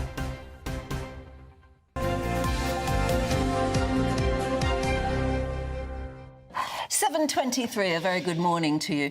Now, Prince William has said that he's very, very proud of what the Earthshot Prize has already done, and he's very excited about the future with the project. Yes, the Prince of Wales founded the prize to recognise and scale up ideas that would help repair the planet.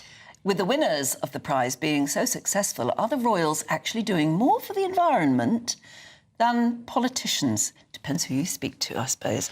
Well, let's speak to former Royal Senior Gardener Jack Stokes and Director for the Climate Media Coalition, Donohoe McCarthy.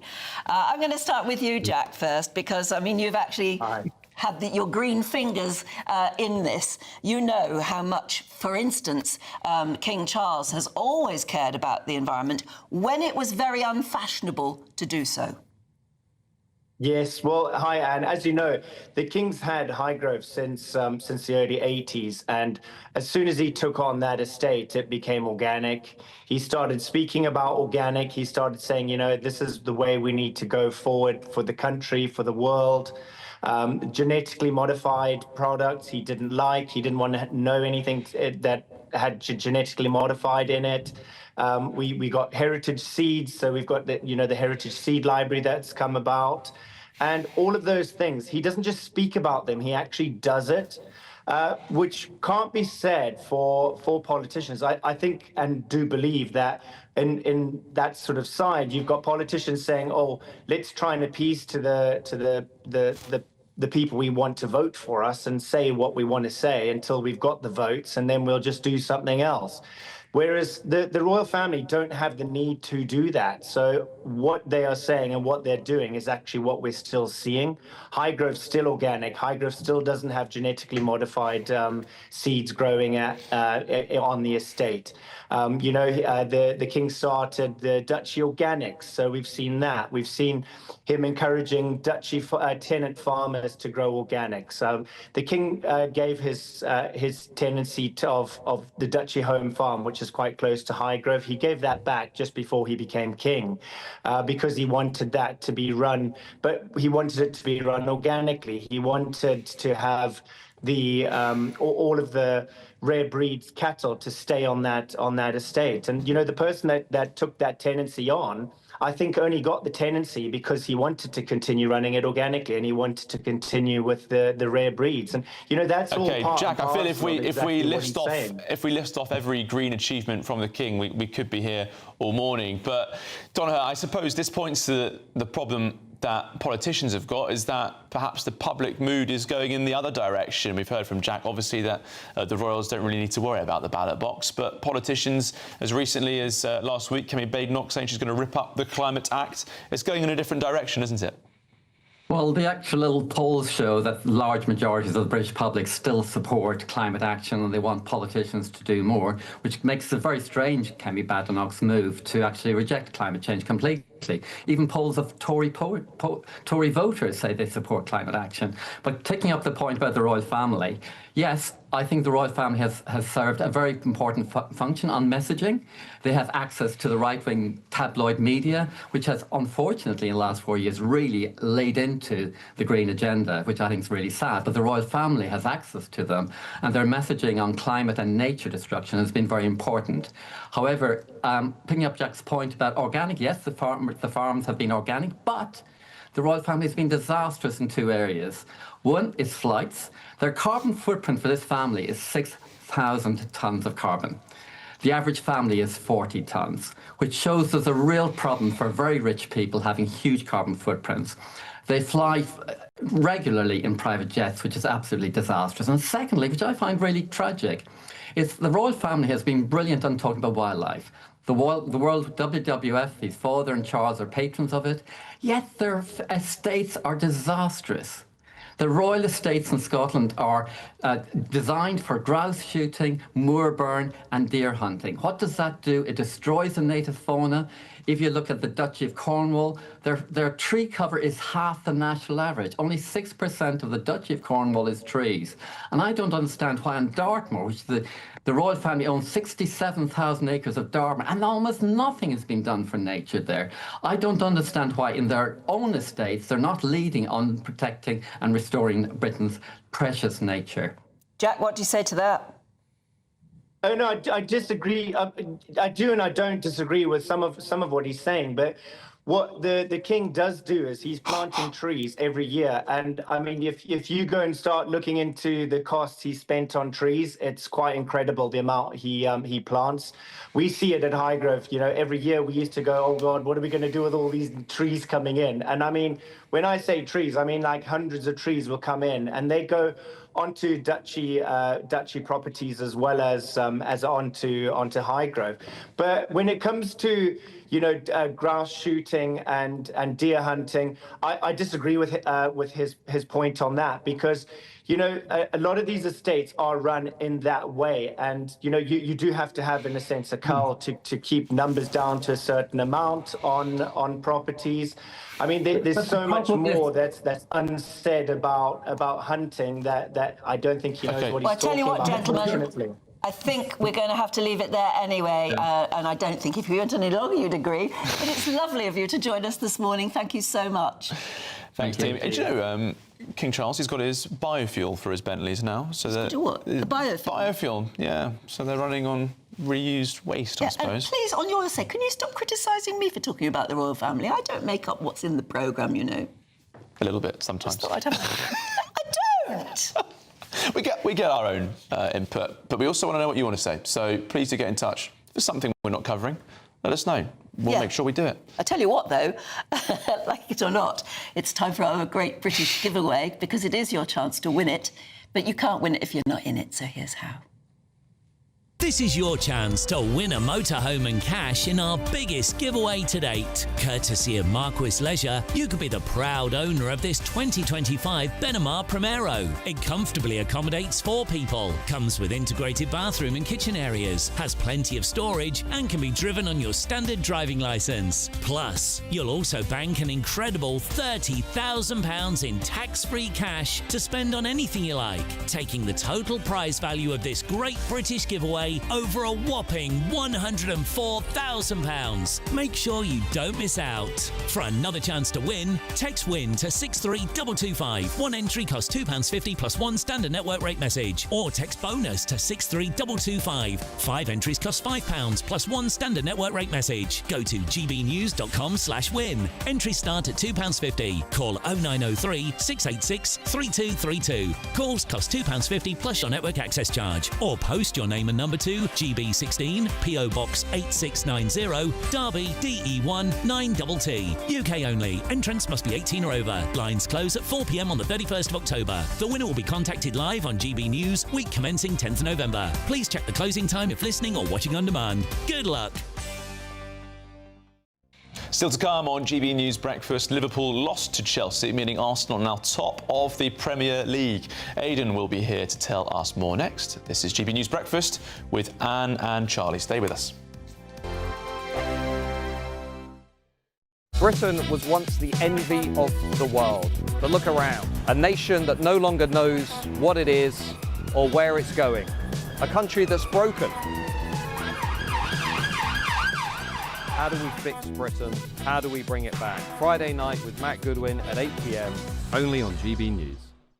Exciting news. Every Friday, my Patrick Christie's Tonight Show is going to have a twist to it. We're welcoming some special guests. You. That's right, on Fridays I'm going to be doing my show in front of a live studio audience, because this show is about you and what you have to say. It's going to be the same big debates, same big topics, same big opinions.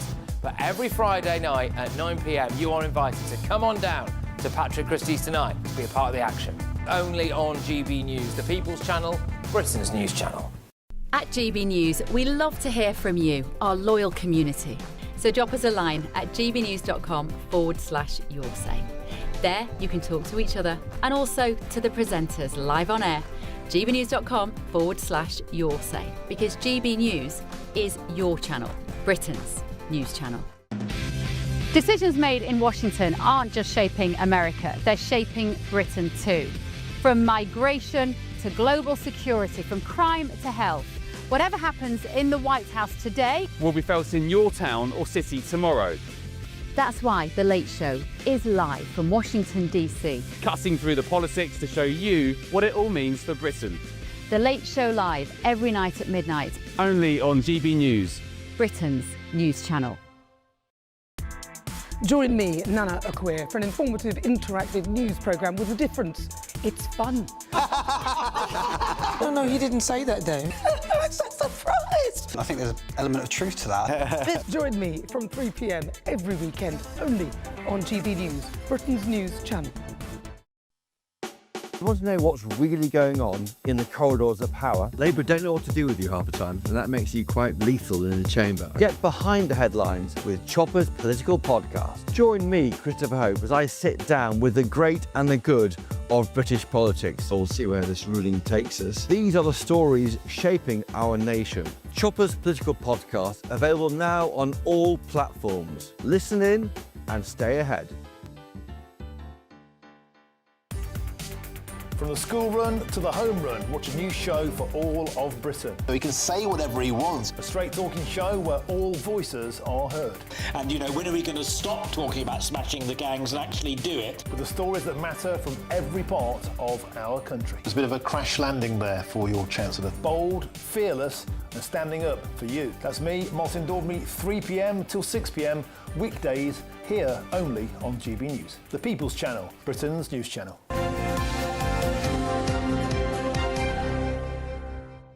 Welcome back. It's 34 minutes past 7. You're watching GB News Breakfast, and it's time to go through all the latest sports news. Broadcaster Aidan McGee is here with us as ever.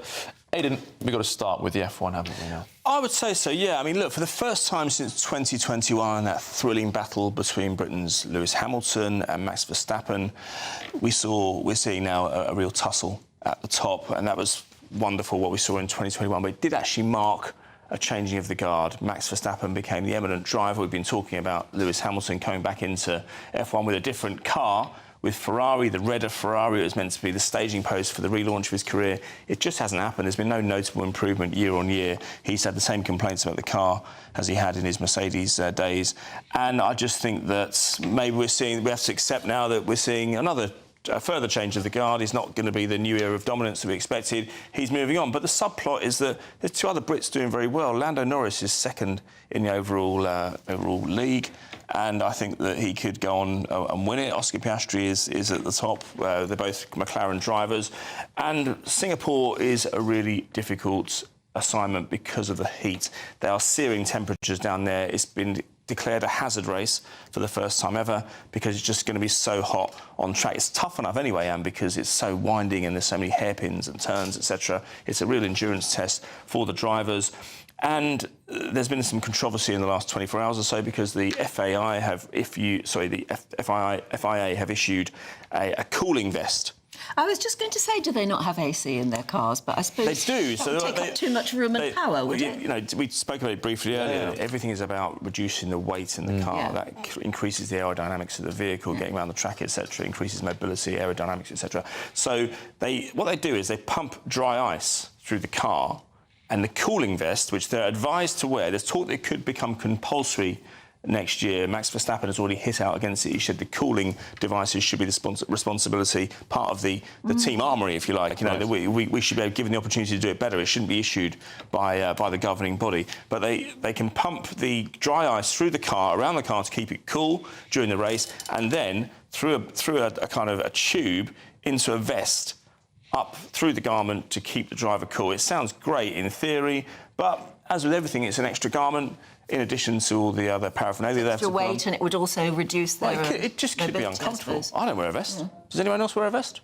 I stopped wearing them in the... I need to in this studio sometimes, but yeah. No. But anyway, there's talk that it could become mandatory next year. Look, we could see hotter temperatures in future.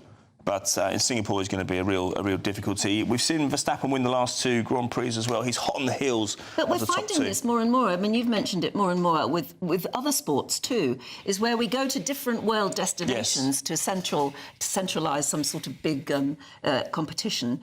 People are having to cope with temperatures they've never had to deal with before. No, we saw it in the football in the summer at the World Club Championship. It's going to be a problem at the World Cup next year. There's talk about certain games in certain states being moved to kind of midnight kickoffs because it's just... not the temperature just isn't going to manage the game. We manage Qatar. If we can do that, we can do anything. True, exactly. Aircon stadiums. I know, but in the F1 we've got just to round off there. We've got Verstappen is on the tail of the top two, but Oscar Piastri and Lando Norris occupy the 1 and 2. Because there is that criticism of F1, isn't there, Aidan? Which is like it's all about engineering and really it's about the car. And obviously the drivers have elite skill, but the difference maker isn't really them. What would Lewis Hamilton blame if it wasn't for the car?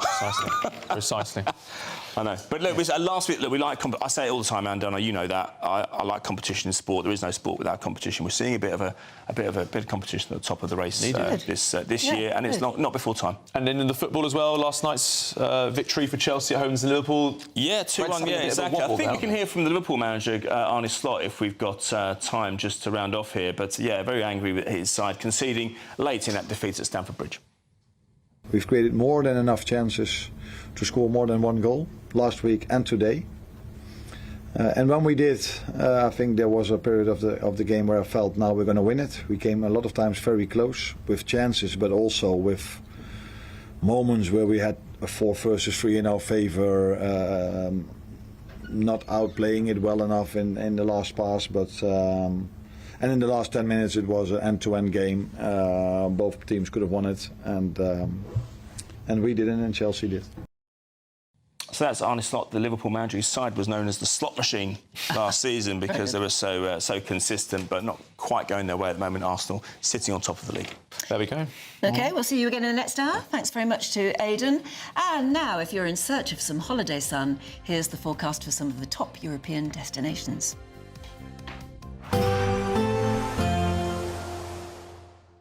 Can't wait to get in that sea. Lovely and warm. Just like the feeling of having great travel insurance. All Clear Travel Insurance sponsors GB News Travel Destinations Forecast. It's been very unsettled across parts of the eastern Mediterranean, and it will stay pretty wet across Greece and parts of the Balkans through the next few days. But Iberia, the Canary Islands and also Madeira having plenty of fine weather through the day on Monday. 1 or 2 showers for eastern Spain, but lots of fine sunny conditions across Italy too. We'll run into those thunderstorms and heavy spells of rain there across Greece, some stronger winds as well. And as we go towards Tuesday in the middle part of the week, that unsettled weather will push in towards Turkey as well, so potentially some flooding here. All Clear Travel Insurance sponsors GB News Travel Destinations Forecast. Britain was once the envy of the world. But look around. A nation that no longer knows what it is or where it's going. A country that's broken. How do we fix Britain? How do we bring it back? Friday night with Matt Goodwin at 8 p.m. Only on GB News. This is GB News, Britain's news channel. For anybody who doesn't know, Huntington's is a rare neurological disorder. It affects the body, mind, and the whole system through a faulty gene passed down through families. And it just causes absolute havoc. And it affects everything, every part of you, and it's in the most horrendous way. And the knock-on effect of all the families it affects is enormous. It really is. So. Well, as we heard there from the professor, he says this changes everything. Is that how you see this, as a major breakthrough? Absolutely. I mean, this is what we've been hoping for, but we're a pretty realistic bunch as well. But we, I still can't believe it, to be perfectly honest. I keep pinching myself and thinking, oh my God, is this actually happening? Because that's how much it means. It really does. We'll try and do our bit for charities and raise the funds for UCL so they can do these amazing trials and get involved as much as we can, but still. I mean, it's not as straightforward as having an injection or taking a pill. I mean, I've read that it involves an 18-hour operation during which this particular drug is actually injected into the brain and starts to affect the DNA. 18 hours of brain surgery. I'd take 180 hours of brain surgery over the horrors that lie ahead with Huntington's disease. So, to some people it might sound pretty grueling, but actually it's just the most exciting thought, having the opportunity given to us to be in this position, to go to surgery and, make a real difference. GB News, the People's Channel. At GB News, we love to hear from you, our loyal community. So drop us a line at gbnews.com/your say. There you can talk to each other and also to the presenters live on air. gbnews.com/your say, because GB News is your channel, Britain's news channel. Join me, Nana Akweer, for an informative, interactive news programme with a difference. It's fun. No, he didn't say that, Dave. I'm so surprised. I think there's an element of truth to that. Join me from 3 p.m. every weekend, only on GB News, Britain's news channel.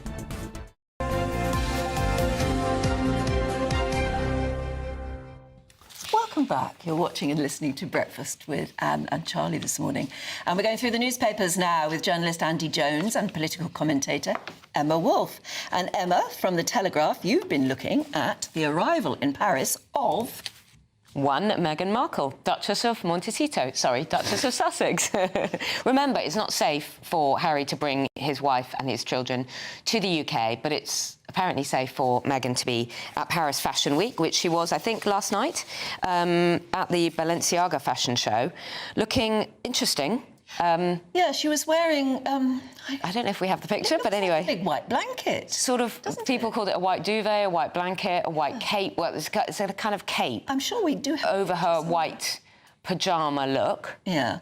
She looks stunning in anything. She'd look stunning in a bin bag, frankly. Don't you think? No. No, she is. On the front page. She's a good-looking woman. If you haven't got, No, if you can't I don't see think the she image looks at home, stunning. just get a tablecloth and throw it over yourself. Well, it looks a little bit like a religious garb. I thought she was dressed up as the Pope, actually, when I It's first definitely glanced not an at it. outfit that you would risk drinking a glass of red wine or a coffee with. Or looking after young children in, frankly. It's a cape over white silk pyjamas, if anyone is listening on the radio. But I just think it's an interesting choice to be at the... I think it's interesting that she can be in Paris, but she doesn't come to London. Yes, I do. It's her first visit to Europe in over 2 years. So it's obviously a decision that they made that it was safe for her to come here. I don't know whether Harry was with her. I didn't see any sign. No, there's no sign. There's no sign of him. He's not on the red carpet with her. It's also interesting that she's at Balenciaga, which had a very, very controversial campaign with very young children, sort of BDSM links to young children. And obviously she's spoken a lot about the mental health of young children, children in general, young people. She and Harry have made that one of their things, one of their campaigns. Balenciaga did apologise for that. They said it was a grievous error. Grievous error. Got a significant backlash for that. Yeah, at the because time. those campaigns go through quite a lot. It must have gone through like hundreds of hands. Campaign. Yeah, but also the creative input. Sure. You know, there's a reason behind it. You don't just take a few photos of young kids dressed up in black leather. You have a right to apologise for a grievous error, that's for sure. But it's a brand that Meghan Markle's associating with a few years later. Which I think is interesting. So I just think there are questions around this in terms of sort of what their next step is. I don't think she looks happy in this photo. She looks quite sort of stressed and tense and quite gaunt, but we'll see. OK, let's move on to serious news now. In the Times, Andy, Benjamin Netanyahu and his attitude towards, I don't know, what he thinks he can announce and not. Yeah, a bit more impactful than Meghan Markle, perhaps. But we're hopefully close to the hostages being freed in Israel. Netanyahu has discussed saying that he believes all of the hostages and those the bodies of those that are sadly deceased will be released. That's 48 hostages, he says, including 28 who have possibly died. We were in a position last week where Hamas was saying they didn't quite know where all the hostages were. It seems that part of the peace agreement is that they will be returned. Importantly, the country's offensive, Israel's latest offensive in Gaza, was halted last night. This is a conflict that's claimed, upwards of 70,000 lives. It's been absolutely horrible, and hopefully we're in a position where it's been brought to an end. He says Netanyahu says they're on the brink of a great achievement, and that he hopes that this deal will go through. Obviously, it requires Hamas to keep their side of the deal. Hamas, again, it's a sort of obviously it's a terror group, but it's a little loose fighting force, and whether they can hold all of their promise of that they can control all of their soldiers from making further attacks or suicide attacks, we don't know. But yeah, look, we've had huge protests here. We're hopeful that this war is coming to an end. Yes, let's see what all the protesters in Britain do about it once this war does come to an end, because I've not seen a single mass march for Sudan since 2023, the world's worst humanitarian crisis. 25 million people experiencing extreme hunger there, but of course no Jews are involved in that crisis, and so no one really seems to care. But also, Andy, I just think, we're not close to the end. This is a big step, and I don't actually think that Trump's peace plan's had the coverage it deserves because of everything else that's been happening recently. There are so many unanswered questions, mostly on the Hamas side. Who's going to prove they've disarmed? That there are questions they haven't answered. How can we trust anything they say? Are we really going to believe that Hamas are planning to have no role in the governance of Gaza? Do we believe that? And then what happens to them? When we see the condition of the prisoners they release, if they do release them, what are we going to think then? Are we going to change our minds about this fantastic peace deal? I just think it's deeply naive to think that Hamas will disappear altogether. They will pop up in another guise. Hamas had one election promise when they came in 2006. Their founding judgment was they will create a world where every tree and every stone will say, a Muslim, there is a Jew behind me, come kill him. I mean, that kind of idea just doesn't go away. They've had no plan for creating an organised civil Gaza. They've had no plans for education other than telling children that the only thing they should be is to be a martyr when they grow up. We can only hope that this will at least be paused for the time being. And I mean, Andy, what you've just quoted there, that religious scripture, oh Muslim, there is a Jew behind me, come kill him. You know, that was delivered in a recorded sermon at a mosque in 2023.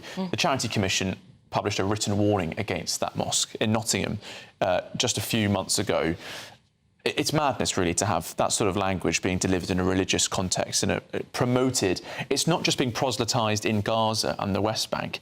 That sort of language is being shared in Britain. And Emma, I suppose what's giving me some hope about this deal is that Arab nations might be involved in administering Gaza, because I think, actually, you know, I've been to Saudi Arabia this year, I've been to Jordan.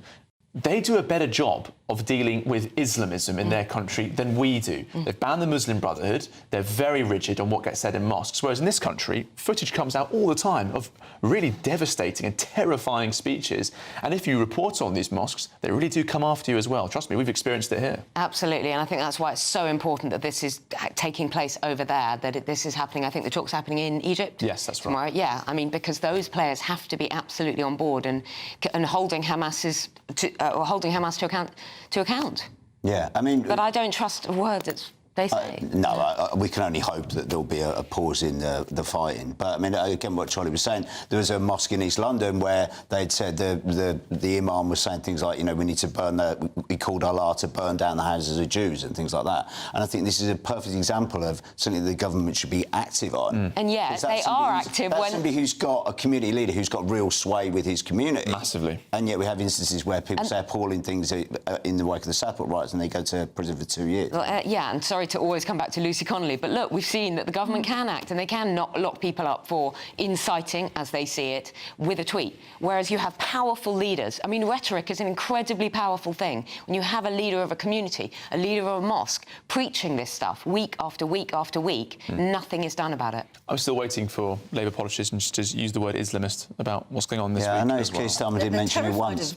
Terrified of the word, aren't it was. We need to stop hate. They're not very specific about what kind of hate, but just any hate. It's just these weasel words. They don't mean anything unless you actually, grasp the nettle. Very quickly, then, before we end, Andy, apparently we in Britain have got... we leave more in our wills, cash, to animals than our own soldiers. Yes, the Sun's done a study of which charities, which groups got the most in terms of charitable donations left in people's wills. RSPCA got around 90 million, Donkey Sanctuary got around 38 million, Royal British Legion only got 28 million, Help for Heroes 9.5 million, another soldiers charity got 5.2 million, Combat Stress 2.2 million. I don't necessarily know... Why?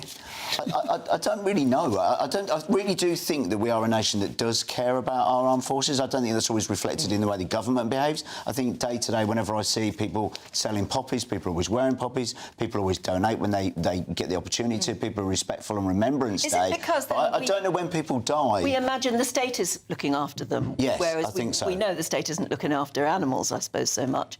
So we give more to animals than to people? I don't know. It seems sad. I don't know. I mean, there is a thing in Britain about leaving money to the Donkey Sanctuary, and it just seems astonishing. I don't see that many donkeys around, but I live in central London, so nothing wrong with a donkey, but I'm sure Keir Starmer can probably give us more of an expert than we are on donkeys. There's sort of embarrassment about looking after soldiers and being proud and saying thank you for your service and things like that, which the Americans seem to celebrate, and we get all uptight about it and embarrassed. The headline in the Sun is Shock and Eeyore, which I think is very cleverly. But I think there is a sense, exactly, that the state is looking after these men and that they should be former veterans, that they should be looking after them. And so maybe people just don't think about when they're making their wills. The frustration in the veteran community is they often...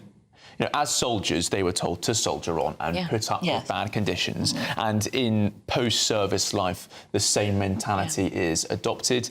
And people often tell them, oh, please do speak out, call for help. But actually, if you were a corporal or a sergeant full of pride, to suddenly say, I really need assistance. Exactly. It's a very difficult thing to do. Yeah, I'm struggling with the stress and the trauma and addictions and all sorts. We don't look after them when they're serving that well. No, I mean, their homes that we're expecting them to live in are in a terrible state.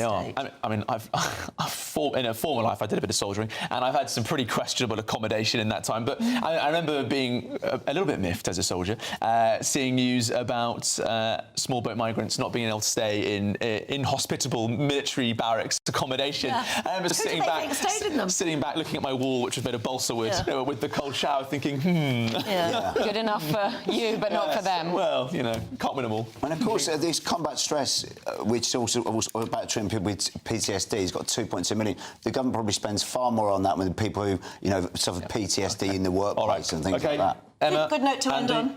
Pleasure. Weather. Today, clouds overhead, total zen within. Box Solar sponsors the weather on GB News. Good morning and welcome to your latest GB News weather update from the Met Office. Whilst today will be quite a bit less windy and a tad warmer than yesterday, we still have some pretty strong winds across more northern and eastern parts of Scotland this morning. A yellow wind warning remaining in place until midday. But most of us will begin the day with some sunshine, particularly in the east and the south. And whilst there'll be a few showers in the west, most of these will be lighter than on Saturday. So 1 or 2 showers this afternoon, but more especially across western Scotland. Here, quite a bit wetter with some more persistent rain developing through the course of this afternoon. Here, quite cool, once again, 13 or 14 degrees Celsius. But in the south, a warmer day to come, 15 or 16 degrees quite widely, and those winds quite a bit lighter than they were yesterday, so feeling that much warmer. So a fine end to the weekend in the south, some late spells of sunshine for many of us. We will run into thicker clouds as we move northwards though across Wales, more especially northwestern parts of England, some outbreaks of rain for Cumbria, and more especially so for western Scotland and Northern Ireland. Some of that rain fairly persistent across the Highlands and also turning increasingly breezy here as well, so a fairly damp end to the weekend for western Scotland. Otherwise, it will be northern parts of the UK that's still at risk of seeing some rain at times through the course of Sunday night, particularly heavy across the north of Scotland, moving into Shetland and Orkney by the morning. Further south, though, across England and Wales, will hold into mostly dry conditions. Clear skies at times as well, and that will allow 1 or 2 mist and fog patches to form in the countryside. Here, temperatures might well drop down to 8 or 9 degrees locally, but for most of us, a mild night, and certainly in the north, temperatures remaining in double figures. So a wet and windy day to come on Monday for western Scotland, some persistent rain for the Highlands and turning heavier as we go into the afternoon. Otherwise, for northeastern parts of Scotland, Northern Ireland and the vast majority of England and Wales, once any morning mist and fog patches clear, it will be a fine day with some warm spells of sunshine. Temperatures will be above average for the time of year, reaching highs of between 18 and 20 degrees Celsius. Today, clouds overhead, total zen within. Box Solar sponsors the weather on GB News. This is your chance to win a motorhome and cash in our biggest giveaway to date. Courtesy of Marquis Leisure, you could be the proud owner of this 2025 Benamar Primero. It comfortably accommodates 4 people and can be driven on your standard driving licence. Plus, you'll also bank an incredible £30,000 in tax-free cash to spend on anything you like. Make sure you don't miss out. For another chance to win, text WIN to 63225. One entry costs £2.50 plus 1 standard network rate message. Or text BONUS to 63225. 5 entries cost £5 plus 1 standard network rate message. Go to gbnews.com/win. Entries start at £2.50. Call 0903 686 3232. Calls cost £2.50 plus your network access charge. Or post your name and number to GB16 PO Box 8690 Derby DE1 9TT. UK only. Entrance must be 18 or over. Lines close at 4 p.m. on the 31st of October. Please check the closing time if listening or watching on demand. Good luck. Decisions made in Washington aren't just shaping America, they're shaping Britain too. From migration to global security, from crime to health. Whatever happens in the White House today will be felt in your town or city tomorrow. That's why The Late Show is live from Washington, D.C. Cutting through the politics to show you what it all means for Britain. The Late Show live every night at midnight. Only on GB News, Britain's news channel. Britain was once the envy of the world. But look around. A nation that no longer knows what it is or where it's going. A country that's broken. How do we fix Britain? How do we bring it back? Friday night with Matt Goodwin at 8 p.m. Only on GB News.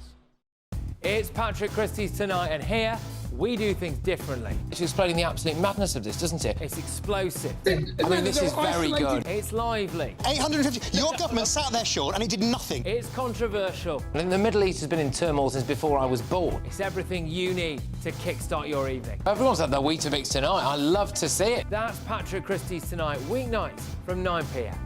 Only on GB News, the People's Channel, Britain's news channel. At GB News, we love to hear from you, our loyal community. So drop us a line at gbnews.com/yoursay. There you can talk to each other and also to the presenters live on air. gbnews.com/yoursay, because GB News is your channel, Britain's news channel. Join me, Nana Akweer, for an informative, interactive news programme with a difference. It's fun. No, you didn't say that, Dave. I'm so surprised. I think there's an element of truth to that. Join me from 3 p.m. every weekend, only on GB News, Britain's news channel.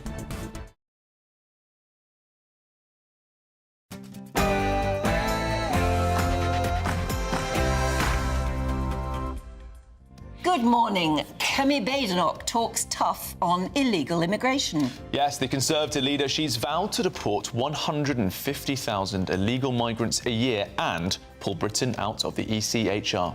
And this comes as the Tory conference kicks off in Manchester today.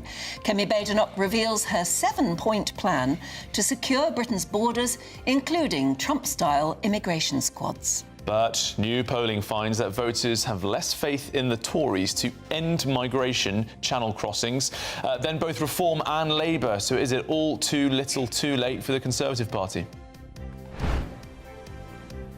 Well, the Labour Party says that the Conservatives got everything wrong, but now they're going to try and ask the country to believe them in not apologising. So much going on here, but the Conservative Party putting forward what they say is a detailed plan in the face of what they call reforms, back of a fag packet plans. Well, does it stack up? We'll have the details. And some breaking news now. Police forces will be granted new powers to put conditions on repeat protests.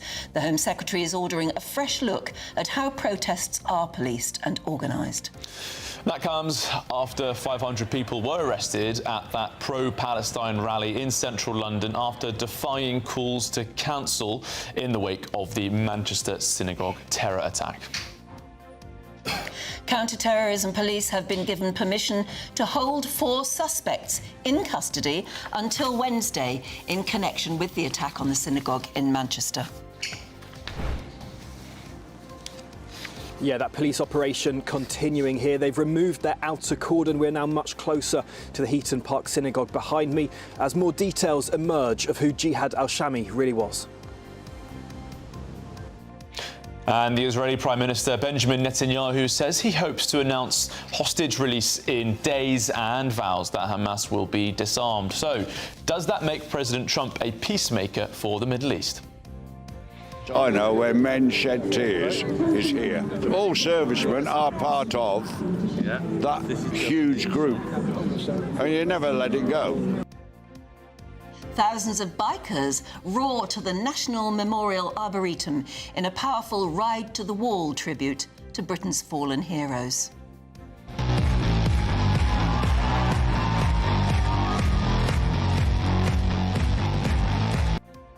Extraordinary footage there. Fans are reeling after Tom Skinner's performance last night as couples face their first elimination on Strictly Come Dancing.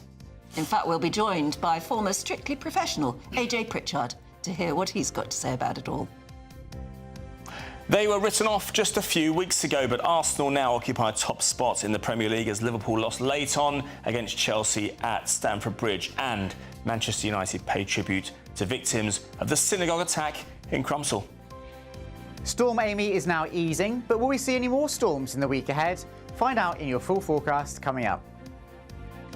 Well, it's just gone 8 o'clock. I'm Anne Diamond. And I'm Charlie Peters, and this is GB News Breakfast.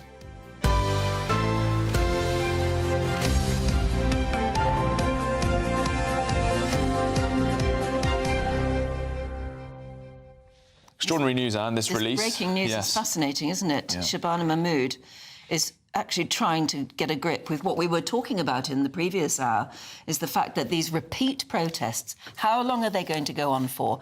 What are they really about? Yes. And how much is it costing us all? Not only in money and police time, which is obviously our money too, but in just the way it depicts our country. Yes. Well, what are we letting happen to our country? I was speaking to our Home and Security editor, Mark White, just earlier in the break, and he's saying they already have a lot of powers. The police, they have the opportunity to deal with these protests if they see fit.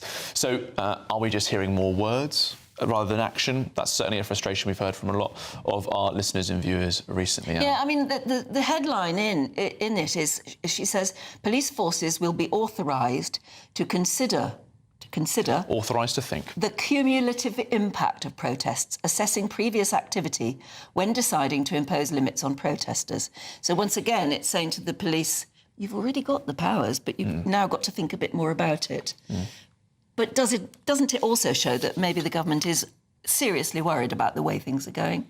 I think, well, they're certainly worried, but perhaps they're flapping around for a solution. But it's not just the government making big announcements today. We've also heard from Kemi Badenoch. She's pledging to deport 150,000 illegal migrants a year with new Trump-style ICE immigration squads. Yes, the Conservative Party leader, for that is she, will use this year's conference in Manchester to announce plans to reform Britain's migration system. And also, that would take in leaving the ECHR. Now, that will form part of a 7-point plan to secure Britain's borders, including a commitment to deport small boat arrivals within a week. It also use those Trump-style enforcement teams. And as we said, this breaking news is that Shabana Mahmood, the new Home Secretary, has announced that there will be new police powers. But you were saying there that they've probably already got the powers. They've got plenty. It's just like she's reminding them that, you know, she's shifting the onus to them. And mind you, it was always their decision. Do we have tough enough police at the top? Let's go speak to GB News Deputy Political Editor Tom Howard, joining us live from Manchester for the Tory Party conference. And Tom, let's actually start with this Conservative announcement, because 150,000, it's a big and bold figure. There was a lot of criticism on Kemi Badenoch's Conservatives for waiting too long to make announcements, but they've got some serious plans here, haven't they? It's a big number, and crucially, it's bigger than the number that the Reform Party promised just a few weeks ago. The Reform Party said that they would deport 600,000 across the course of a 5-year term in Parliament, and the Conservatives 150,000 a year. If you times that by 5, you get 700,000. So the Conservatives here are promising a larger scale deportation plan. But one of the interesting things, and I think this is going to be a point that we hear from this conference day after day after day from shadow ministers, is that not just the headline policy, but they've done the work underneath it. They want to point a point of comparison between their plans and Nigel Farage's announcements, in that, yes, they might have taken longer to come up with this, but they say they've been undergoing a thorough policy review over the course of the last 12 months. On the case of the ECHR, the review's been carried out by Lord Wolfson Casey, a very respected senior lawyer, who has come up with a really quite detailed and complicated strategy for the United Kingdom to leave the ECHR in an orderly way. A lot of the criticism of the way that the country's been governed over the course of the last, well, half-decade perhaps, has been that there have been ideas without the plans behind them, without the legwork being done. For example, the process of leaving the European Union was a tortured process. You had several different prime ministers with several different plans. There wasn't a plan before it was enacted. And so I think one of the things that the Conservative Party wants to put across today is that they have done the legwork. One of the big problems for the party, however, is just how many people will want to hear from them, will want to believe them. They might well have been scurried away for the last 12 months, dotting the I's and crossing the T's on a detailed plan, but while they've been away doing that behind-the-scenes work, the Reform Party has been stealing a march on them in public. And perhaps the Conservative Party has not yet won the right to be heard by the general public after their election drubbing last year. Absolutely, and they're being drubbed every time there's a poll. They seem to go down in popularity, don't they, and relevance to the sort of things that we're talking about. However, Kemi Badenoch has got a point in that while it's taken her a long time to make these sort of announcements, she has seemed to want to get the full legal backup to do so. I just wonder whether we Brits have got the stomach for ICE-type movements on our street, like you see in the States, whether we're the same, whether we'd want to see families being forcibly deported. What do you think? Well, of course, there is already a removals force that exists in the United Kingdom, just not branded in that way. The Conservative plan is to basically beef up that, rebrand it as a removals force and give it £1.6 billion.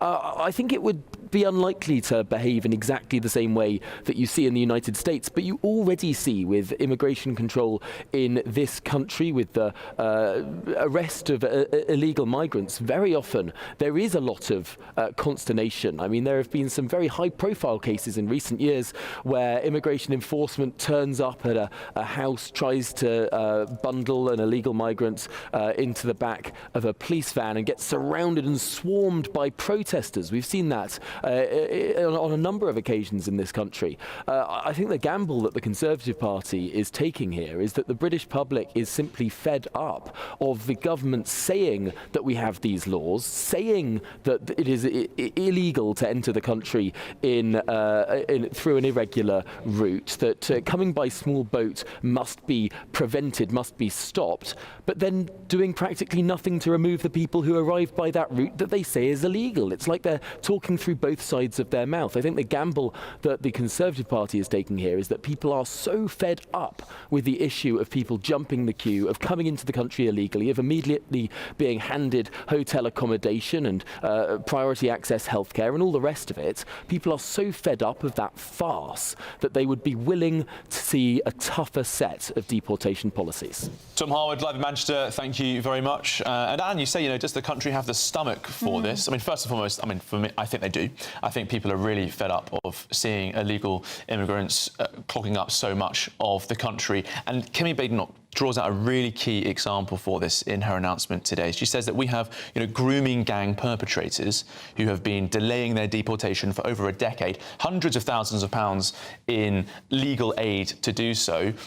I think, perhaps the relevance of the Conservative Party is dipping, but they have got some really interesting ideas here. And I think a lot of the country, will be very keen to hear them as well. Yes, and I do think it's amazing the way that the whole feeling, the atmosphere of these conferences, these party conferences, have rested on that. They've led, if you like, on that the subject of immigration. Yes, well, the people set the agenda, don't they? And that's what people care about the most. People set the agenda, or do Reform UK set the agenda at the moment? Because that's what appears to be happening. No, they are the big challenge. Right, let's move on now, because the Metropolitan Police, they've arrested nearly 500 people during protests in central London in support of the proscribed group Palestine Action. Yes, the group Defend Our Juries says 700 people gathered in Trafalgar Square in support of what was a prescribed terrorist group, Palestine Action. That's lower than the projected 1,700, though. Well, speaking exclusively to GB News, Conservative leader Kemi Badenoch condemned the action. I think given that there has been a terrorist attack that has really impacted the Jewish community, having protests on their holiest day, on Yom Kippur, was completely wrong. We have a right to protest in this country, but rights come with responsibilities. And right now, all we're seeing is people talking about rights, but no responsibility. Where is the responsibility to stop intimidation? Where is the responsibility to stop violence? We need to do all that, not just protest in a way that is actually making people unsafe and leaving our country. Well, let's move from that to campus advisor for Camera UK, Sina Kante, who joins us now. And a very good morning to you. Thanks very much for joining us. I mean, you have been very outspoken about this because of what's happening in your university, am I right? Yes, well, I've graduated now, so I deal with university campuses across the country with Camera UK. Yeah, now what is Camera UK for a start? Well, Camera UK is the Committee for Accuracy in Middle Eastern Reporting and Analysis, and we monitor the media when it comes to the Middle East and Israel-related issues. And Sina, I mean, you had a gathering at your university where you were surrounded by a mob. I mean, just reading the report in the Jewish Chronicle, there were 100 students had surrounded you to harass this group. Has that sort of influenced your thinking on these protests as well? I definitely think it has. I think I saw firsthand the damage that could be done to students and the community when these things are allowed and go unchecked and unchallenged. So that has definitely shaped my view on what's been going on recently over the last few days as well. And repeatedly. I mean, I think you saw in your own university that Jewish students were being harassed all the time. And it was something that was actually making them live in fear and just want to get away. Yes, exactly. I say personally as well, I wanted to get away in my own personal experience. It was very, it was serious. It was very damaging to my community.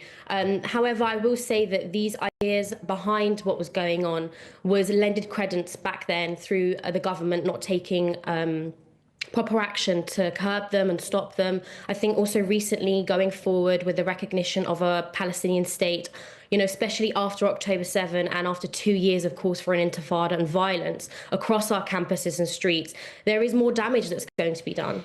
Now, of course, Sina, there is a right to free speech, a right to protest, and the Palestinian cause, people will always come around to support that regardless of the situation. So is your concern that basically the government hasn't recognised the violent tendencies within these protests and said to them, look, of course you can continue to promote your perspective, but get rid of those who are marching, dressing up like Hamas terrorists, like with their children, or bringing up banners that call for beheadings or referring to jihad, or putting even a swastika inside the Star of David? Is that what you're calling for, so to clean up these acts? Well, exactly. But also, I must say that the Prime Minister and the Home Secretary over the last few days themselves have admitted that these demonstrations are unsafe. And that they have caused pain to the Jewish community. So if they have asked for the public to take a step back, herself, Shabana Mahmood has said that, then I don't understand why they're not acting upon that to curb the violence, to the calls for an intifada, only a few days after 2 Jewish lives were taken in Manchester. Yeah, I mean, the Home Secretary has announced today what she is calling, or at least the Home Office is calling, new police powers to protect communities from disruption caused by protest. But it would appear that the police forces already have these powers. They just don't seem to have the willingness or even the courage to do something about it. Would you agree? I mean, what would you like to see them actually do? I think, firstly, we have to respect that, these people do have a right to protest. However, I will say the police themselves, the Metropolitan Police over the weekend have called people to take a step back, again, from protesting because they unfortunately are stretched and don't have the resources to police these protests and also protect the Jewish community. So we need to recognise that and recognise that there's a deep issue in the policing around these protests as well. Sid, I mean, it seems to me a pretty appalling thing for the police to admit that they can't do both. I mean, it's the largest police force in the country. It almost seems to me like a bit of an excuse, actually. The police finally finding a way to sort of criticise these marches, saying that they can't do both. I'm sure they can. They're just perhaps pussyfooting around the fact that they don't like these protests and they want them to end somehow. I agree. I also must say that the Prime Minister has the power to stop these protests if he really wanted to. So, I see that he's been giving his thoughts and prayers to the Jewish community, and that does go a long way. It's very much appreciated. However, that's not the action that the Jewish community want to see. And the Prime Minister, Sir Keir Starmer, recently said that he would do whatever it takes. The Jewish community are now waiting to see what that is, because we've not seen that over this last weekend. It's really good to speak to you, Sina. Thank you so much for joining us. Thank you. It must be so terrible to be a student at a university where these things go on that just make you feel as though you're being victimised. Yeah, absolutely. For who you are. And obviously we want university to be a place of open debate and discussion, but when you've got people surrounding Jewish students and harassing them, that's really a rather different business, isn't it? Right, let's move on. 18 minutes past 8. Counter-terrorism police have been given permission to hold 4 suspects in the Manchester synagogue attack case in custody until Wednesday. Now, 6 people were originally arrested on suspicion of the commission, preparation and instigation of acts of terrorism, but 2 people have since been released with no further action. There's a lot of little things coming out now. We're getting more and more facts. Of course, you never know at this stage what's fact and what might not be. We're joined now by GB News national reporter Will Godley. A very good morning to you, Will. Yeah, I mean, there are lots of things beginning to come out that we didn't know yesterday. Yeah, Anne, good morning. This investigation happening at real speed here at the scene, and already it's looking very different here to when I was here last night. We're much closer to the synagogue behind me, where I can see the iron railings that you would have seen in the photographs and the videos from that attack 72 hours ago. I can also still see that flower pots are fallen over and all over the front of the synagogue. There we heard eyewitness accounts talking about how Jihad al-Shami was using the flower pots to try and bash those reinforced doors in the front of the synagogue to try and gain access to the people inside, and the worshippers inside that synagogue would have been barricading the doors, and that's unfortunately where Adrian Dorby was shot, of course, behind those doors.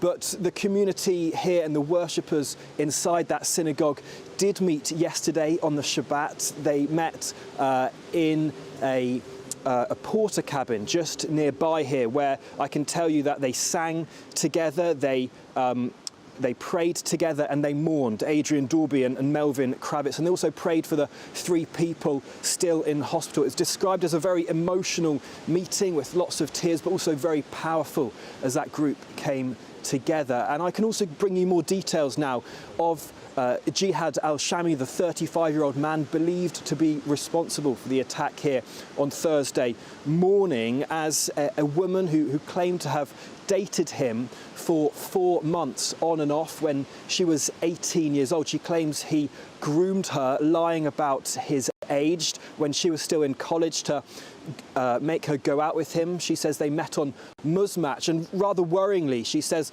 that he was very open about his extreme Islamist ideologies. She said that he expressed to her that he wanted to join ISIS. He made her watch ISIS videos and was also very conservative, making her cover up in a full niqab. And the fact, of course, that they were just dating for 4 months, but the fact he was so open about how in support of ISIS he was, makes you really question and worry how counter-terror police weren't aware of the fact that he had these views and he wasn't on any watch lists.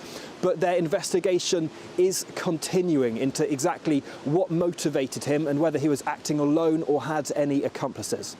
And Will, we're also getting more details, aren't we, about the people who have been arrested. What more can you tell us there? Yeah, Charlie, well, there are still 4 people in custody. One of them, we understand, is a white Muslim convert widow who was arrested after a house was raided in Bolton on Thursday. She was described by neighbours as saying she always leaves the house in a full hijab. There are also 3 other people who have been arrested and are still in police custody from Prestwich, of course, the area where Jihad al-Shami grew up. 2 other people, though, from Bolton have now been released after being arrested yesterday. That leaves 4 people in custody. They will be remaining in custody until Wednesday, as a judge granted police extra time to question them as they continue to chase all inquiries. OK, thanks very much indeed, and I know you'll keep us up to date with any more news as and when it comes out. Thank you. Right now it is just coming up to 8:23. Time to catch up with the weather.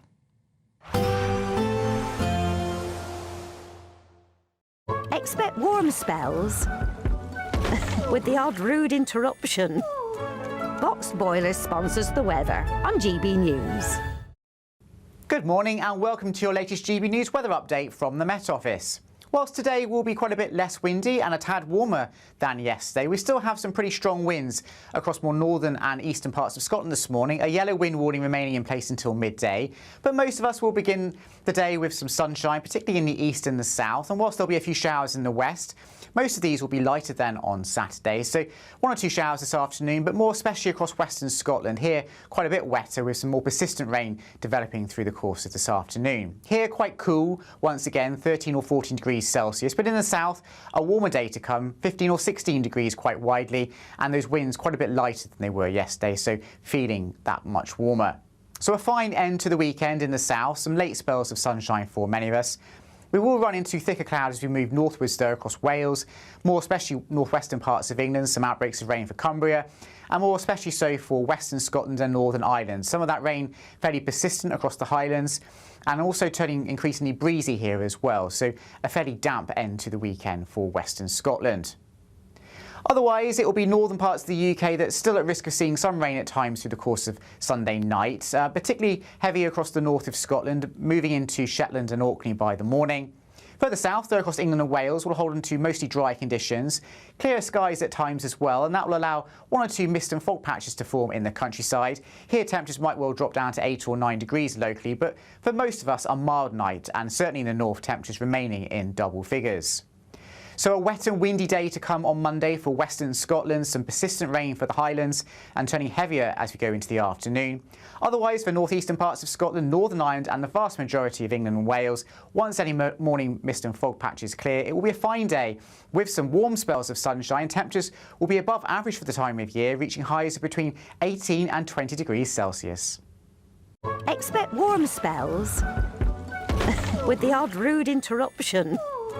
Boxed Boilers sponsors the weather on GB News.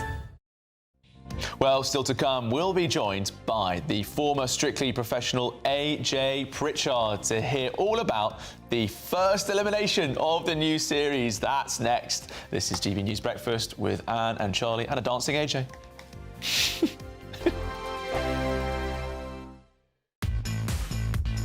5 hosts, 5 opinions, 5 fearless debates, 5 unfiltered takes on the day's news. 5 reasons not to be anywhere else on Saturday night.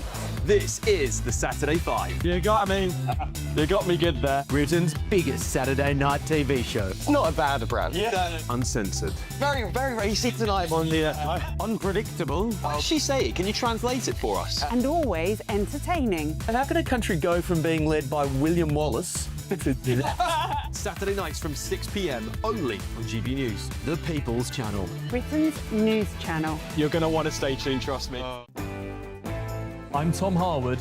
This is GB News, Britain's news channel. Britain's Newsroom.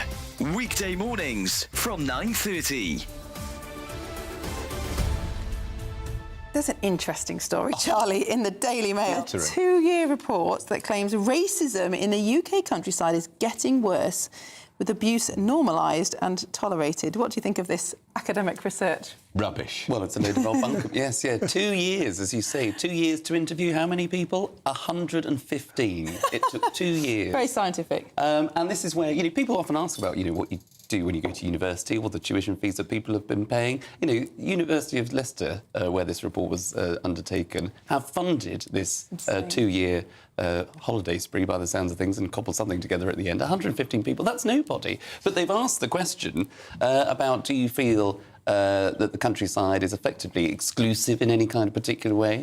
Well, let me read this out. The report also claimed that non-verbal cues, such as incessant staring and unfriendly body language, made individuals from ethnic minority backgrounds feel unwelcome. And no Wellington boots. That's probably what they were staring at, yes. Walking shoes. I'm a man with certain vintage. I've never owned a pair of walking shoes. I haven't got walking shoes. I've got Wellington boots. I've never owned a pair of walking shoes. I've got a pair of wellies. Well, there you go. A pair of trainers. So we'd both be OK in the countryside. It does not impede on your appreciation of the countryside having walking shoes or not. Well, it depends how far you have to walk. It's pathetic. Haven't these universities got better things to do? Well, you would have thought so. But the idea that, the countryside is now all of a sudden racist, or the rural communities and our great countryside is all of a sudden exclusive, as I say, it's ridiculous. GB News, the People's Channel.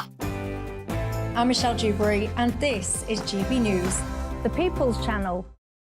Britain was once the envy of the world. But look around. A nation that no longer knows what it is or where it's going. A country that's broken. How do we fix Britain? How do we bring it back? Friday night with Matt Goodwin at 8 p.m, only on GB News.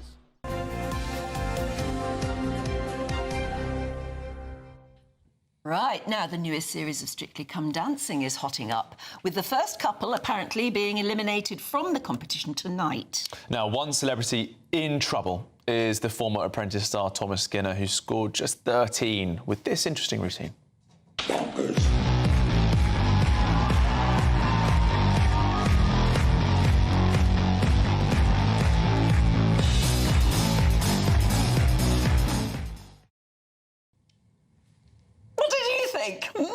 I wonder whether he'll be the one leaving tonight. I don't know. Maybe they'll keep him on because he's so interesting to watch. Yes, indeed. We're joined now by former Strictly Professional AJ Pritchard. That was quite a routine, wasn't it? I'm not sure who was doing the dancing and who was just being, I don't know, standing there in sequins. Yeah, unlucky number for some of that 13, but, like, he brought the energy, he did make me smile. Yeah, on that clip, yeah, I think you were very kind to him. We saw a little bit of actual salsa in there. It was a bit worse before, a bit worse after, but enough Diamantes to confuse a lot of people. Yeah, and there wasn't that much dancing. I'd love to see a little bit more dancing in there. There was one snippet where he essentially seems to be doing a bit of a gym routine, just overhead pressing his partner rather than moving around. When you've got plays his strengths, right? This is true. When you've got a dance where you can actually break hold and you can actually do lifts, if you can do lifts, yeah, let's show it off. Let's kind of show the assets that you've got. Do that, yeah. Yes. And he was whizzing her around like, you know, a cat. He was stable in lifts. Not one point. I do have to say this is a very positive thing. You'll be surprised when you take somebody off the floor and throw them above your head. Like, people usually get a bit unnerved, especially on TV when you know you could be a YouTube sensation for it going completely wrong. But he was solid on his feet. I didn't think that he's going to drop her, and that is actually, for him, a positive. You don't get nervous watching him do that. Exactly. You watch him and you have the self-confidence that he's going to get through this.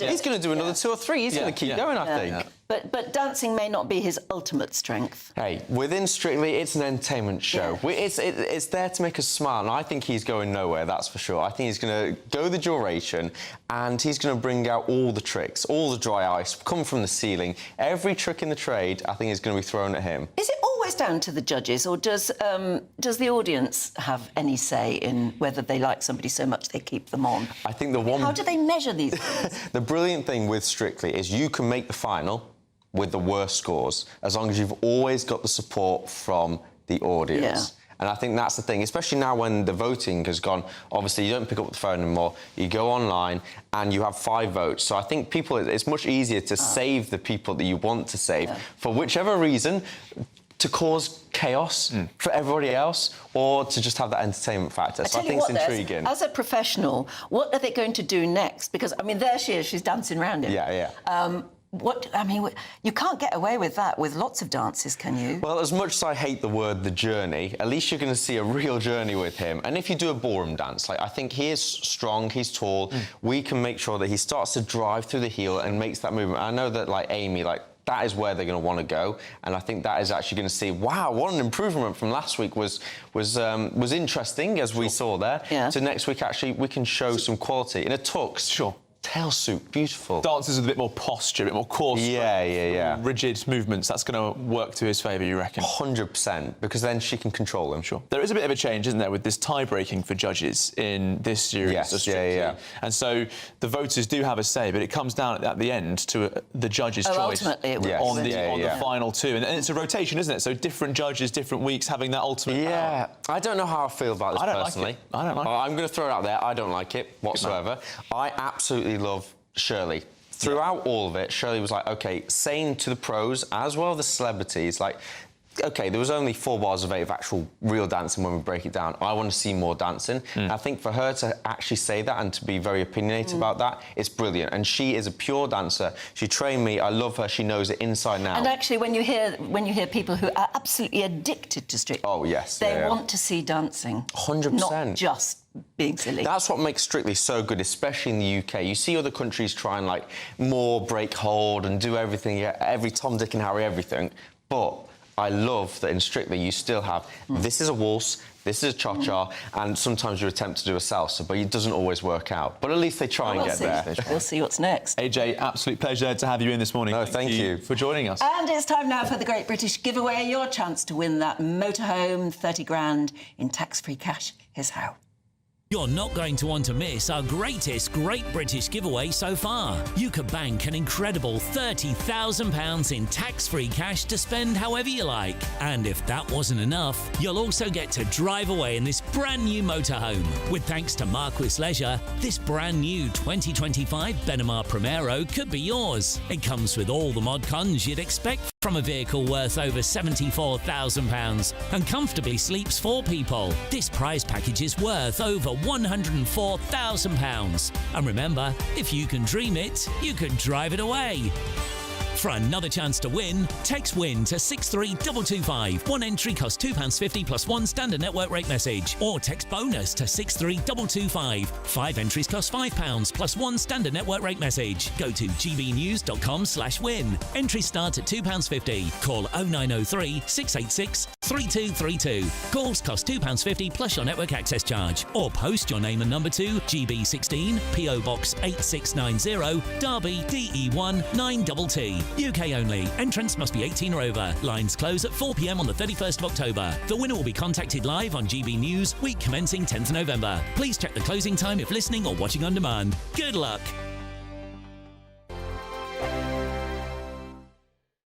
Westminster's full of talk, but out here, it's the real world. Am I allowed to talk now? No, that's it. This is where it matters. Real people and real lives. That's what politics is all about. In fact, has Trump made a good start? No. Straight answers, no spin, and just a couple of pints. How many fingers have I got up? About 10. So join me for Lee Anderson's Real World every Friday at 7 p.m. only on GB News. The People's Channel, Britain's news channel. Decisions made in Washington aren't just shaping America, they're shaping Britain too. From migration to global security, from crime to health. Whatever happens in the White House today will be felt in your town or city tomorrow. That's why The Late Show is live from Washington, D.C. Cutting through the politics to show you what it all means for Britain. The Late Show live every night at midnight. Only on GB News, Britain's news channel. Exciting news. Every Friday, my Patrick Christie's Tonight Show is going to have a twist to it. We're welcoming some special guests. You. That's right, on Fridays I'm going to be doing my show in front of a live studio audience because this show is about you and what you have to say. It's going to be the same big debates, same big topics, same big opinions, but every Friday night at 9 p.m. you are invited to come on down to Patrick Christie's Tonight to be a part of the action. Only on GB News, the People's Channel, Britain's news channel. Hi, I'm Michelle Dewberry, and my show is your opportunity to cut through all the noise and dive in headfirst to some robust debates. Ideas clash. Situation, isn't it? No, because the failure is you're deliberately avoiding my point. Nothing's held back, And if you think this is the end of it, wait for more. and we do not shy away from the difficult stuff. Sometimes I want to shake people and say, if only you understood. So join me on Jubes & Co weeknights at 6 p.m. only on GB News, Britain's news channel. Join me, Nana Akwe, for an informative, interactive news programme with a difference. It's fun. No, he didn't say that, though. I'm so surprised. I think there's an element of truth to that. Join me from 3 p.m. every weekend, only on GB News, Britain's news channel. In the GB Newsroom, we bring you the news as it happens. With our team of dedicated journalists across the UK, we're ready to keep you up to date with what's happening every half an hour, every single day. Bulletins here on GB News, the People's Channel, Britain's news channel. Britain was once the envy of the world. But look around. A nation that no longer knows what it is or where it's going. A country that's broken. How do we fix Britain? How do we bring it back? Friday night with Matt Goodwin at 8 p.m. only on GB News.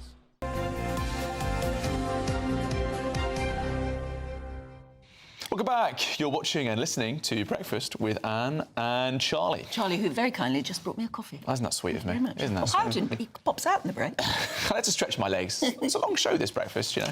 Yeah, tell me about it. Right. Let's meet a man who's always full of energy. It's Aidan McGee, who has all of the sports latest. What are we starting with? Well, I want to go to Man United just because we had the tribute paid yesterday to the victims of Thursday's Heaton Park synagogue attack. We got some pictures, I believe, but yeah, there was a wreath taken out onto the pitch. The players. So it all happened very well, did it? It did. Yeah, there was no questions about that. And you know, United planned some pictures, some ceremony yesterday, mini ceremony. They didn't want to go overboard because the Premier League decided that this is not going to be a mass tribute. They, because you've got to get it just right. Yeah, you also with the clubs, it puts pressure on the clubs to get it exactly right, and clubs who aren't necessarily attached to it, and you can't do right for doing wrong sometimes. Yes. But United did theirs yesterday, as you can see on the screen. They're there for the benefits of our radio listeners, and Manchester City will be doing one of their own when they play at Brentford this afternoon. So a nice touch there. Both the Manchester clubs, huge clubs, both globally and domestically, have paid their tribute in the rightful manner. Well done. I want to touch on Harry Kane, if possible, because there's some news dropped just overnight that he's going to be OK for England's matches in the week. We're going into international week now, but he came off for Bayern Munich against Eintracht Frankfurt yesterday with a slight knock, and you could see him afterwards. A knock can mean anything, by the way, in football. But it really can. It's the word that covers all injuries. It's a terrifying word when the manager of your club says there's been a knock. Yeah, I know. A 6-month knock, is it? More terrifying for the England manager. Because the rule is now they have to be assessed. But I can't help thinking at his age, and don't forget he's super fit, but I wonder whether these matches are that important that you have to risk putting him in there. I mean, he said afterwards he'd be OK, but you could see him cheering in front. He was celebrating with the travelling Bayern Munich fans, and you could see he had an ice pack on his ankle, so you can guess that the knock was to the ankle. But he's been in brilliant form this season. He shows no sign of letting up whatsoever. Every time he's needed, he delivers. Yeah, and you know what? England don't really have that many other options in attack at the moment. Not players who are really in form. We've seen Ollie Watkins have a real drop off this season with Aston Villa, although there are signs that he's going to pick up. But England do need him. Having said that, Wales and Latvia, I don't know. I mean, I think if they were going to give him a rest in one of those, Wales might be the one for it to happen. Yeah. Well, he scored 18 goals already this season. It's astonishing. I mean, the numbers are. You know, it hurts me, Aidan, seeing. I know, but I think he'll end up at Spurs. Well, I'm a keen Tottenham fan, right? And so I worship that man for a while, and now I'm seeing him ply his trade elsewhere. Do you want to see him to win the Champions? It'd be good if he won the Champions League. I would be happy if he won the Champions League because we won a European trophy last year, so it's sort of I can accept it now if he goes on to do the same thing. No, indeed. We think he's going to be all right. He says he's going to be all right. He's not one to shirk away from his responsibilities as the England captain. But just to look at today's fixtures as well, Villa against Burnley at 2 o'clock. Big game for Nottingham Forest. We touched on it yesterday. They go to Newcastle. Their manager Ange Postecoglou under huge pressure after just 6 matches. Another man close to your heart as well, because he delivered that trophy at Tottenham last season, didn't he?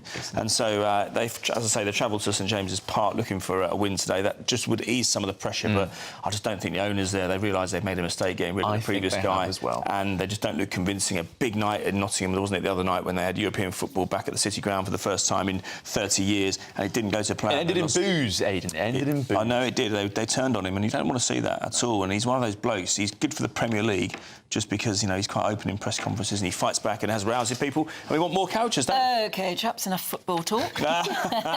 We're going to move on to the newspapers. What is being banned at fast food chains? We'll tell you more when we look through the papers with Andy Jones and Emma Wolfe. First of all, though, hi there. First of all, though, if you're in search of some holiday sun, here's where you're going to have to go.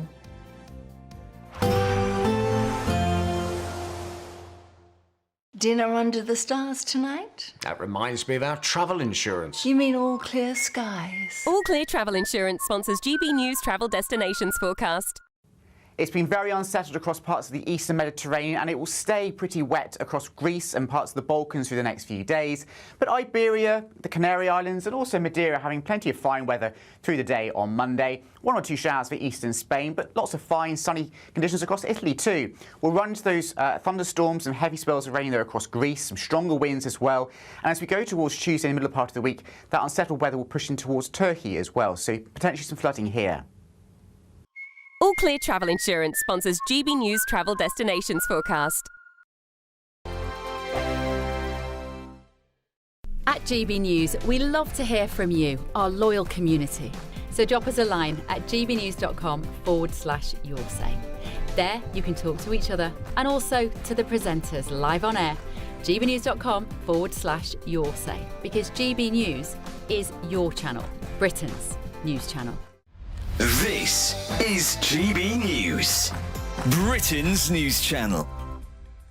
Battle of Britain Day was the 15th of September 1940, was Goering's last chance to break the Royal Air Force, and really for the RAF was a key turning point for Great Britain. If we'd have lost the battle today, then Operation Sea Lion and the invasion of England would have taken place.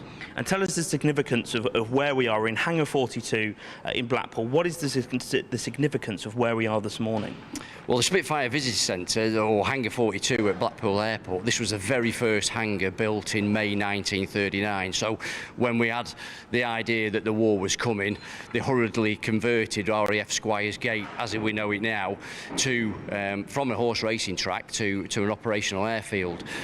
Blackpool was also turned into RAF Station Blackpool, and in the rest of the war it would become Europe's biggest military training establishment.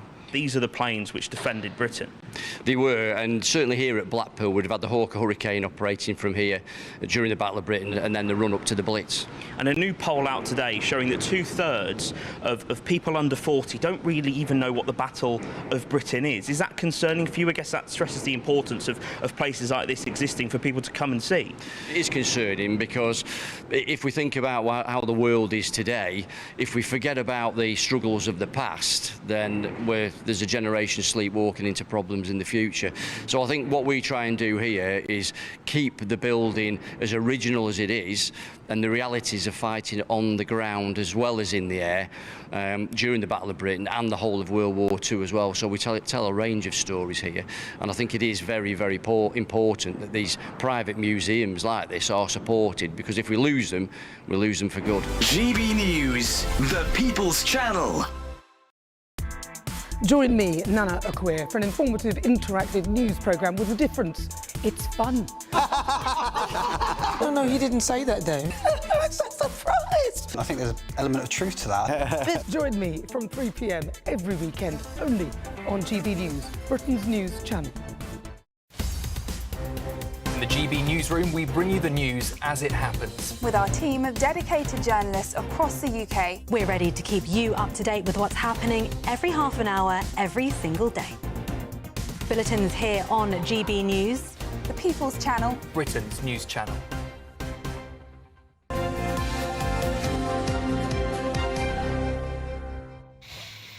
Welcome back to GB News Breakfast. It's 8:45 and we're joined by Andy Jones and Emma Wolfe to go through the papers. And both we were hearing from our reporter Will Godley in Manchester about some of the more shocking details. We're hearing about the terrorist Jihad al-Shami. He'd secretly married an NHS nurse who converted to Islam. And also we heard from a former partner speaking to newspapers in Manchester saying that she was made to watch ISIS videos, Emma. It just gets worse and worse, the details coming out now, and there seem to be so many points, so many red flags at which he should have been picked up, and goodness knows how many other hundreds, thousands like him. Forcing this ex-partner to watch. This is a woman whom he met on the Muslim dating, a Muslim dating website. I think they were together for a few months, 4 months, something like that.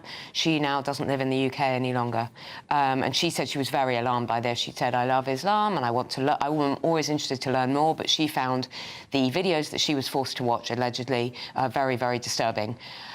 And you just wonder how this can be going on and people are not reporting it or knowing what to do or able to somehow stop someone who is clearly on a path to very, very dangerous extremism. Yeah. Yeah. I mean, this guy was already on bail for an alleged rape as well. He was watching ISIS videos. He was meeting this other woman in a Premier Inn where he would berate her about that she wasn't Islamic enough. He wanted to wear the niqab, covered head to toe, and he basically sit around all day playing video games and smoking weed. We see this whole strand of misogyny, extremism, hateful behaviours, and yet again, no red flag was raised. I dare say, you know, speculating, we'll hear more and more about this individual, but clearly this was somebody this was hardened behaviour over a significant period of time. Do you two feel as though sort of the national conversation on sort of male violence and the threat of extremism among men is focusing on the right issues? We had this massive brouhaha about the series Adolescence earlier this year. We had weeks of conversation. Politicians were pilloried if they hadn't watched this series. The BBC even said that it was a documentary. They took it so seriously at one point. But the real problem, or a more serious problem at least, seems to be Islamist violence, Islamist misogyny. Yes. We have these evil ideas growing in isolation and no one wants to talk about it, and any attempt to force it into a conversation is just ignored. I find it deeply, deeply misogynistic. I don't want, and speaking as a woman, I don't want to see women veiled head to toe. No. I don't want to see little girls in my son's class, 4, 5-year-olds, wearing the head covering. I don't understand why we are covering up little girls, for example. You know, and it's very hard to argue against it because you're told, well, it's, you know, it's a faith thing, it's a culture thing, it's a religious thing. Well, what can we say? It doesn't feel right for women. Is it a British thing? OK, is it right for Britain to have that in our country? I don't think it is. No, I don't think it is, and I don't think if you're not allowed to go into a shop with your head covered and your face covered, then why are people able to walk around our streets like that? And also, what position does that put those women in? Yeah, exactly. I was going to say, we see this position where they're not seen, and also these women aren't heard. Sometimes they can't even see, Andy. Well, no, but this is it. When these women are in trouble, how on earth can they reach out for help? We see a situation where we've got, is it 150, 200 Sharia courts in the UK, where these women would go for marital advice or go and complain about their partner potentially beating them or misogynistic behaviours, and then those things aren't necessarily actioned as far as the police. Do you want to clarify me last year? Sorry, the murder trial of Sarah Sharif, a poor little girl who the injuries horrific, and we can't go through them again. They're just too appalling. But on one count, a hijab was worn as a child to cover up her injuries, and her teachers in Surrey were a bit nervous about approaching it and didn't want to talk about this problem. You know, one action the government could take to deal with the Islamist risk and sort of open up this conversation is to ban children from wearing head coverings or veils designed to protect modesty. But that would be seen as racist, wouldn't it? I suppose it would. But that's what we've got to get over. Yeah. That's what we've got to take the conversation that we're having now one step further to actually take. It's just so wrong. If it's about modesty, a little girl is not fair game. A little girl is not a woman. She's not flaunting anything. Yeah. And actually, I've noticed a disturbing trend. I live in central London. I've noticed a disturbing trend that young women are now choosing more and more, actually, to wear the niqab or the hijab or the full, you know, burqa, and that is their choice. They say it's their choice. I don't believe it's a choice. Almost as a backlash. I don't, you know, as... And also, once you start wearing it, it's not like you can stop wearing it either. It's like you're all in. It's very, very difficult for women in that culture to say, I'm not going to wear it anymore. Who work really hard at trying to get mother and baby units going so that they can try and integrate them into the community. And it's the first thing their husbands stop them doing, is going to anything social and stop them speaking English so that they can't integrate. And there was recent footage of a woman being led down Oxford Street by a friend of hers, and one of them was wearing the, you know, had a slip to be able to see out of, and the other one could not see. And I just think we've reached a point now where this is not a life. What are you choosing to do? That you are walking around completely in the darkness. I think we should have the courage to say this is not right in our country. No, not in our country. Well, we're hearing more from the Manchester Evening News in particular has spoken to this woman who was formerly in this on and off brief relationship with Jihad al-Shami, and she claims that he was showing her ISIS videos, but also declared his desire to join Islamic State. Now, obviously, you know, this woman clearly suffered at the hands of this evil man. But it is sort of remarkable that he expressed that desire to join ISIS and that wasn't reported onwards. If he's saying it to her, there's a possibility he said it to other people as well. It points to something, Emma, doesn't it, where... But we don't know it wasn't reported. We don't. Well, the police said there was no reference to him on Prevent. So they said there was no reference to him on any of the counter-terrorism watch lists. But there's a worry, isn't there, that this level of extremism is becoming normalised, that stuff isn't instinctively reported. And he must have been active online if he's expressing a wish to join ISIS. I actually don't think it's the woman's responsibility if you had an on-off relationship and you know, we've all said, oh, they were very, very odd, they were very weird. It's not necessarily her responsibility to report him to prevent. No, but anyway, as Charlie said, by that time she'd have been frightened and too frightened. Frightened and terrified, exactly. And also monitoring these individuals, extremists in whatever form, is becoming absolutely impossible. There used to be a position where these people might go visit a certain mosque, or they might go and physically have face-to-face meetings with certain figures. People can be radicalised extremely quickly online, particularly the way algorithms then offer you more and more of the same content, more and more similar things. They see what you've engaged with, and then you get more of that. You take someone who might be very angry or very agitated about something, and then they develop murderous intent very, very quickly, because they're then seeing more extreme content. Well, let's move on to one story quickly. This is quite a sudden change, but look, we can't ban face coverings for children in this country, but Coca-Cola refills will be banned in Britain. A new law taking place this week. This is in the Express. Sugary drinks will no longer be allowed to be given out as free refills, so the state can step in and enforce that we don't get free Coca-Cola as part of our refills at Nando's or Pizza Hut. And other outlets, and on online, people are up in arms about this. They really are. So you can have your one glass of full sugar Coke or Coca-Cola or many other beverages, Fanta, all sorts of beverages are available. But after that, your free refills, they have to be sugar-free. They have to be the sugar-free variety. So is this nanny state gone mad, or is it just sensible? I mean, they're quite big, those glasses. The government seems to be continually obsessed with doing things that we haven't particularly asked them to do. ID cards came from nowhere. Chagos Islands and 40-odd billion given away came from absolutely nowhere. Recognising the state of Palestine. They're constantly doing things that they didn't put in their manifesto, and all the things that they put in their manifesto, immigration, economy, everything else, they've done nothing about. OK, well, we'll have to end on that rather. Or empty the bins. Thanks very much. Thank you both so much. Thank you. And here's the weather.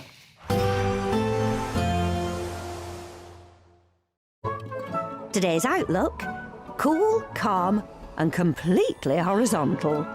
Boxed Aircon sponsors the weather on GB News. Good morning and welcome to your latest GB News weather update from the Met Office. Whilst today will be quite a bit less windy and a tad warmer than yesterday, we still have some pretty strong winds across more northern and eastern parts of Scotland this morning. A yellow wind warning remaining in place until midday. But most of us will begin the day with some sunshine, particularly in the east and the south. And whilst there'll be a few showers in the west, most of these will be lighter than on Saturday. So one or two showers this afternoon, but more especially across western Scotland. Here, quite a bit wetter with some more persistent rain developing through the course of this afternoon. Here, quite cool, once again, 13 or 14 degrees Celsius. But in the south, a warmer day to come, 15 or 16 degrees quite widely, and those winds quite a bit lighter than they were yesterday, so feeling that much warmer. So a fine end to the weekend in the south, some late spells of sunshine for many of us. We will run into thicker clouds as we move northwards though across Wales, more especially northwestern parts of England, some outbreaks of rain for Cumbria, and more especially so for western Scotland and Northern Ireland. Some of that rain fairly persistent across the Highlands, and also turning increasingly breezy here as well, so a fairly damp end to the weekend for western Scotland.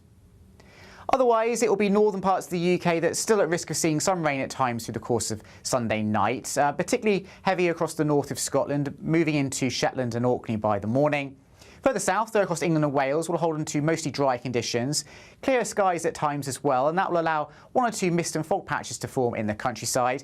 Here, temperatures might well drop down to 8 or 9 degrees locally, but for most of us, a mild night, and certainly in the north, temperatures remaining in double figures. So a wet and windy day to come on Monday for western Scotland, some persistent rain for the Highlands and turning heavier as we go into the afternoon. Otherwise, for northeastern parts of Scotland, Northern Ireland and the vast majority of England and Wales, once any morning mist and fog patches clear, it will be a fine day with some warm spells of sunshine. Temperatures will be above average for the time of year, reaching highs of between 18 and 20 degrees Celsius. Today's outlook: cool, calm and completely horizontal. Boxed Aircon sponsors the weather on GB News.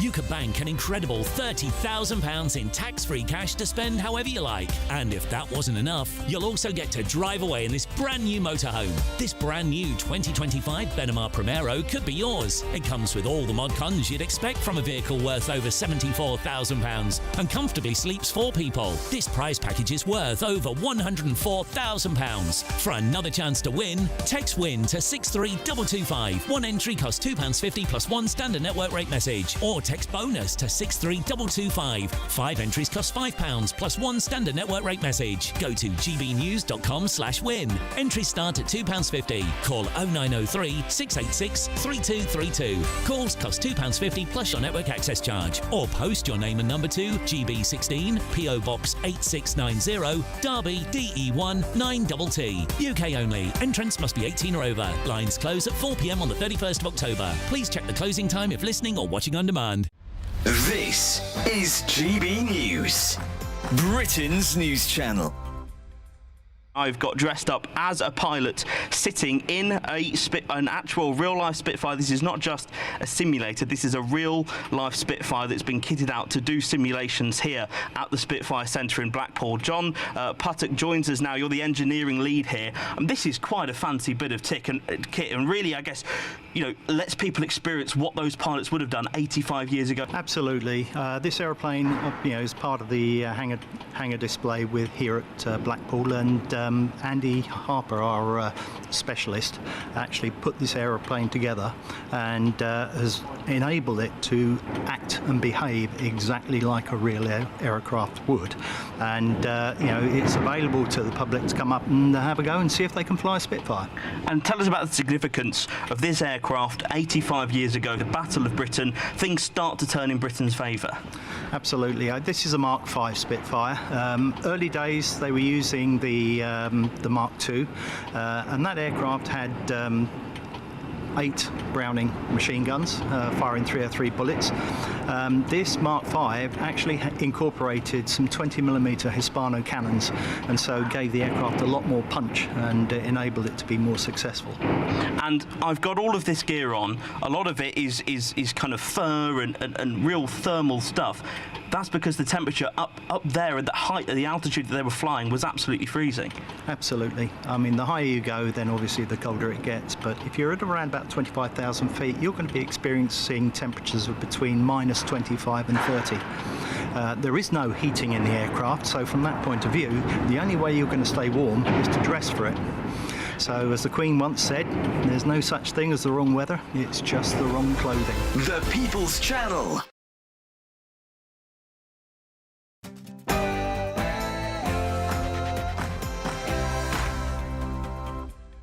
Good morning. Kemi Badenoch talks tough on illegal immigration. The Conservative leader has vowed to deport 150,000 illegal migrants a year and pull Britain out of the ECHR. And this comes as the Tory conference kicks off in Manchester right now. Kemi Badenoch has revealed her 7-point plan to secure Britain's borders, including Trump-style immigration squads. But new polling has found that voters have less faith in the Tories to end illegal channel crossings than both Reform and Labour. So is it all too little too late for the Conservative Party? And we've had recent breaking news here that police forces are going to be granted new powers to put conditions on repeat protests. The Home Secretary is ordering a fresh look at how protests are policed and organised. That's coming in as over 500 people have been arrested at a pro-Palestine rally in central London after defying calls to cancel their protest in the wake of the Manchester synagogue terror attack. Counter-terrorism police have been given permission to hold 4 suspects in custody until Wednesday in connection with the attack on the synagogue in Manchester. Yeah, 72 hours after the horrific attack here, the police cordon has closed much closer to where that attack took place behind me, as more details are emerging of exactly who Jihad al-Shami really was.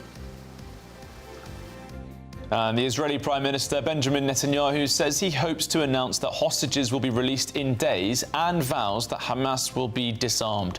So does that make President Trump a peacemaker for the Middle East? I know where men shed tears is here. All servicemen are part of that huge group, and you never let it go. Thousands of bikers roar to the National Memorial Arboretum in a powerful Ride to the Wall tribute to Britain's fallen heroes.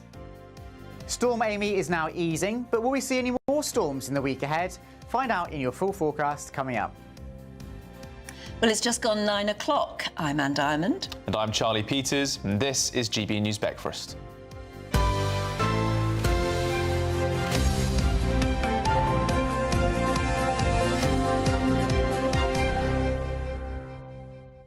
Actually, we'll have an extended report on those the bikers up at the National Arboretum, because we've been talking about it all morning, but we haven't actually shown you a special report we've got, which will be coming up in a few minutes. Yeah, that'll be grand. I'm really looking forward to it. There's lots to update, actually, all around the country, but I'm glad that we are coming to that later, because it's very moving, those veteran tributes. It's funny, the bikers, you wouldn't think, but there are so many bikers who do such grand work.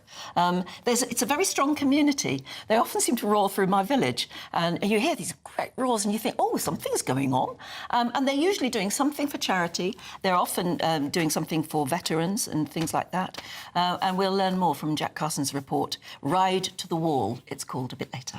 Right, well, let's read on now, because Kemi Badenoch is pledging to deport 150,000 illegal migrants a year with new Trump-style immigration squads. The Conservative Party leader will use this year's conference in Manchester to announce plans to reform Britain's migration system after leaving the ECHR. Now, that will form part of a 7-point plan to secure Britain's borders, including a commitment to deport small boat arrivals within just a week. It would also use a Trump-style enforcement team strategy. And then back to that breaking news this morning that police forces are going to be granted new powers, apparently, to put conditions on repeat protests. The Home Secretary is ordering a fresh look at how protests are policed and organised. Well, GB News presenter Camilla Tominey joins us from Manchester this morning at the Conservative Party conference. Camilla, these are some extremely bold announcements coming from Kemi Badenoch today. Some are saying they're even stronger than what Reform UK is offering. Well, she's going to put it forward as a more credible and less controversial option than what Nigel Farage announced with his indefinite leave to remain plans quite recently. The Conservative leader has given two interviews this morning, one to the BBC and one to GB News. To me, and I've just done it at the Midland Hotel opposite this position that GB News is now occupying at conference for the next few days. And I do speak to her in detail about her plans. Is this just an attempt to out Farage? There's a contradiction, isn't there, at the heart of this conference.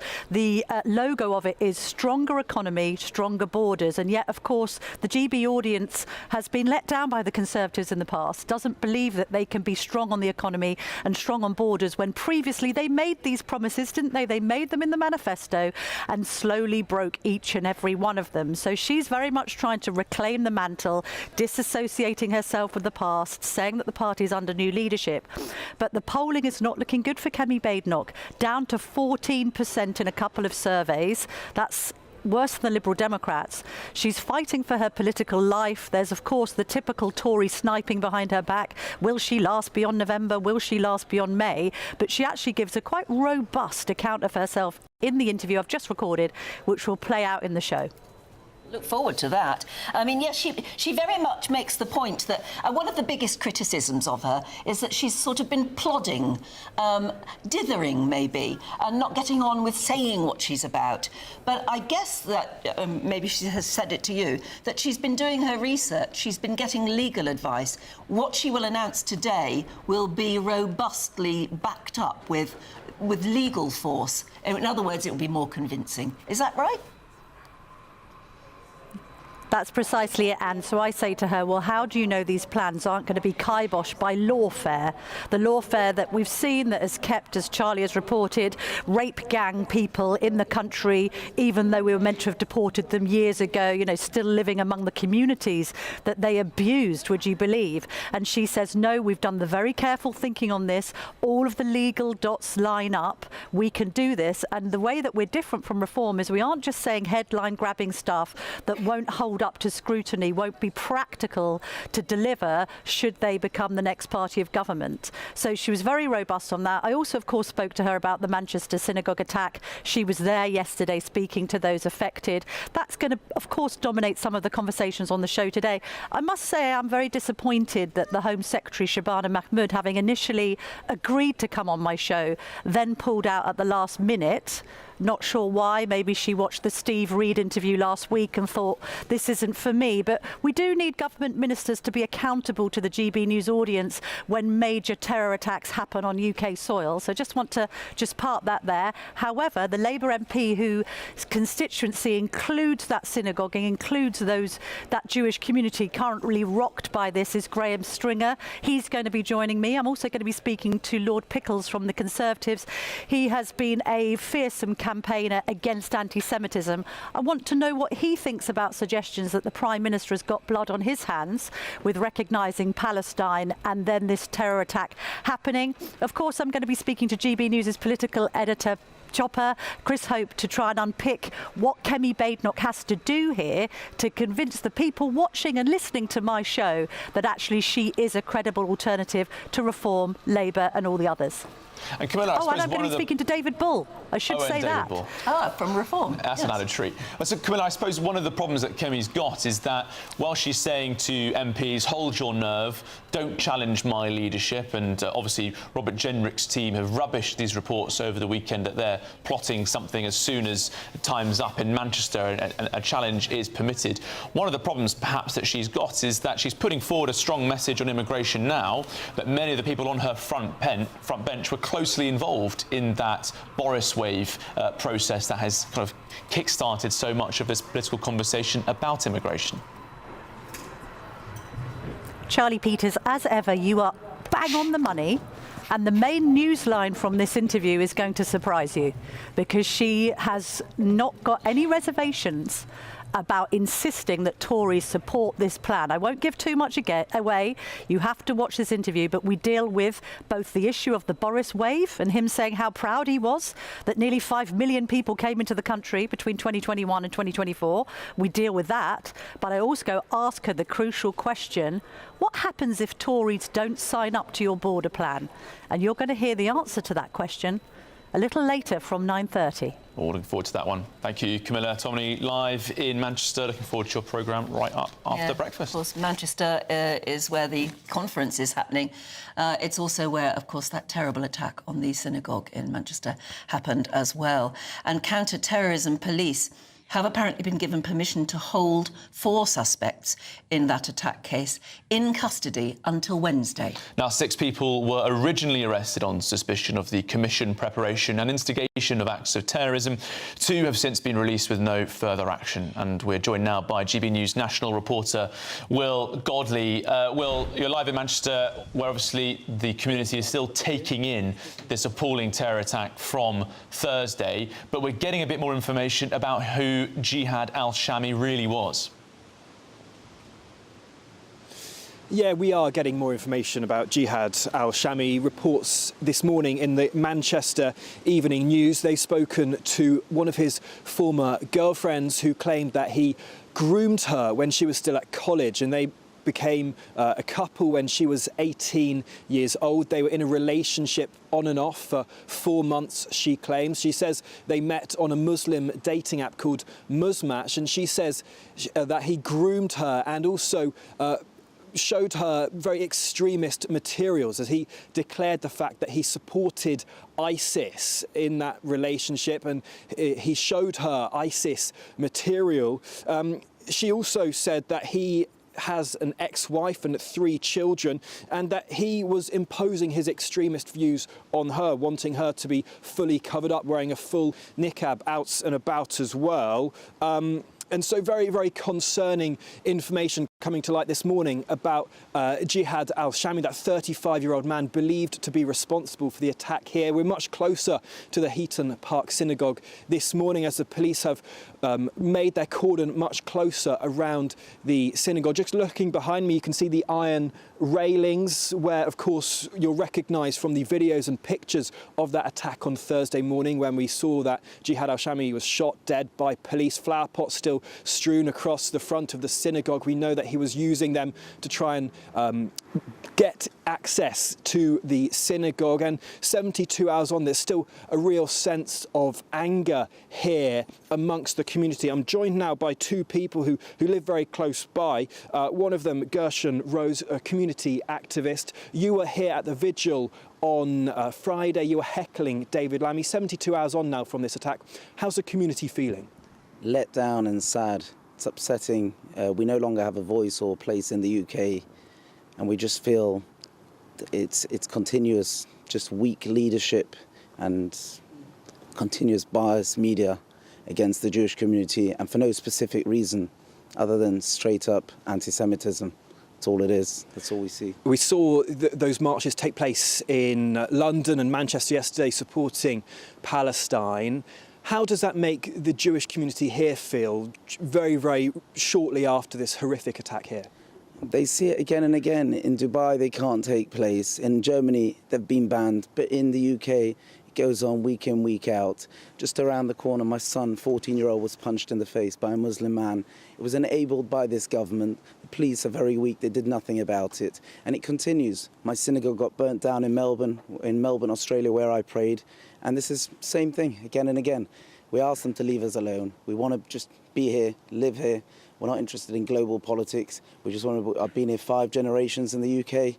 Great-grandparents lived in central London. And that's where we're just British, Jewish. Gershon, thank you. you. We don't find a future here. OK, well, let's bring in now Aaron, who lives just around the corner, a local resident here in Crumpsall. You knew Melvin and some of the other people injured as well. What can you tell us about what kind of people they were? So they were such gentle, kind people.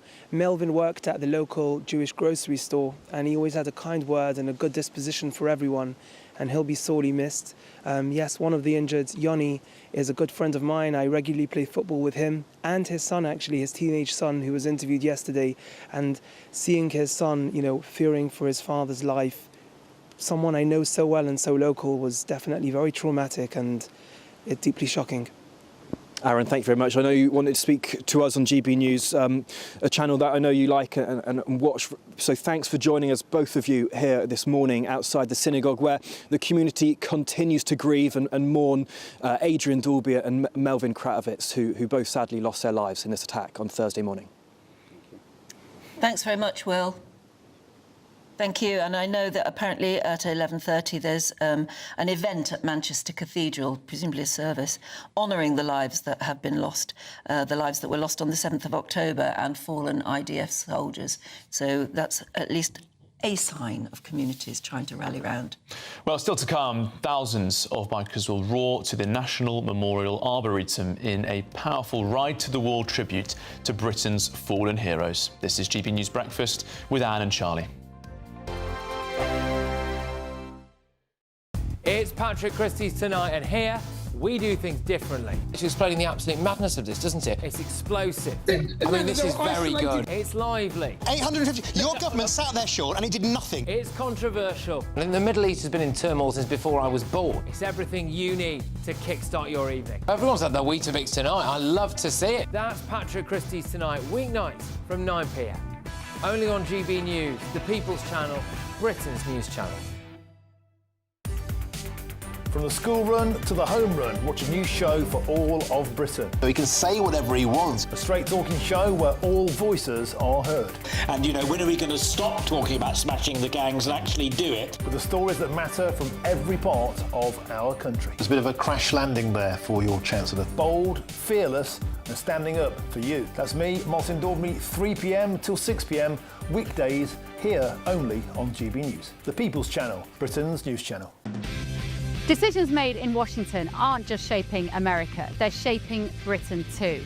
From migration to global security, from crime to health. Whatever happens in the White House today will be felt in your town or city tomorrow.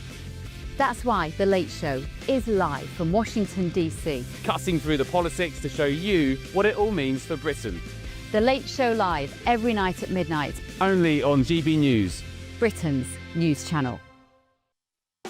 You want to know what's really going on in the corridors of power? Labour don't know what to do with you half the time, and that makes you quite lethal in the chamber. Get behind the headlines with Chopper's Political Podcast. Join me, Christopher Hope, as I sit down with the great and the good of British politics. We'll see where this ruling takes us. These are the stories shaping our nation. Chopper's Political Podcast, available now on all platforms. Listen in and stay ahead. Britain was once the envy of the world.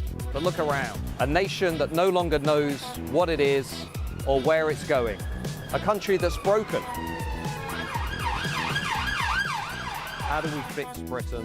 How do we bring it back? Friday night with Matt Goodwin at 8 p.m, only on GB News. At GB News, we love to hear from you, our loyal community. So drop us a line at gbnews.com/yoursay. There, you can talk to each other and also to the presenters live on air. gbnews.com/yoursay, because GB News is your channel, Britain's news channel. Join me, Nana Akweer, for an informative, interactive news programme with a difference. It's fun. No, he didn't say that, Dave. I'm so surprised. I think there's an element of truth to that. Join me from 3 p.m. every weekend, only on GB News, Britain's news channel.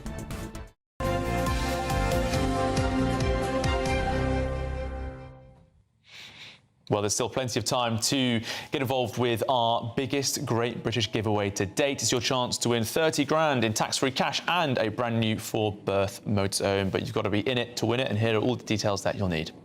This is your chance to win a motorhome and cash in our biggest giveaway to date. Courtesy of Marquis Leisure, you could be the proud owner of this 2025 Benamar Primero. It comfortably accommodates 4 people, comes with integrated bathroom and kitchen areas, has plenty of storage and can be driven on your standard driving licence. Plus, you'll also bank an incredible £30,000 in tax-free cash to spend on anything you like, taking the total prize value of this Great British giveaway over a whopping £104,000. Make sure you don't miss out. For another chance to win, text WIN to 63225. One entry costs £2.50 plus one standard network rate message. Or text BONUS to 63225. 5 entries cost £5 plus one standard network rate message. Go to gbnews.com/win. Entries start at £2.50. Call 0903 686 3232. Calls cost £2.50 plus your network access charge. Or post your name and number to GB16 PO Box 8690 Derby DE1 9TT. UK only. Entrance must be 18 or over. Blinds close at 4 p.m. on the 31st of October. The winner will be contacted live on GB News, week commencing 10th November. Please check the closing time if listening or watching on demand. Good luck. Yes, very good luck. Now, this weekend, thousands of motorcyclists, bikers, have taken part in what they call the Ride to the Wall. It's an annual pilgrimage to the National Memorial Arboretum, and it sees veterans come from right across Europe to remember those that they fought alongside. Our national reporter Jack Carson has this report.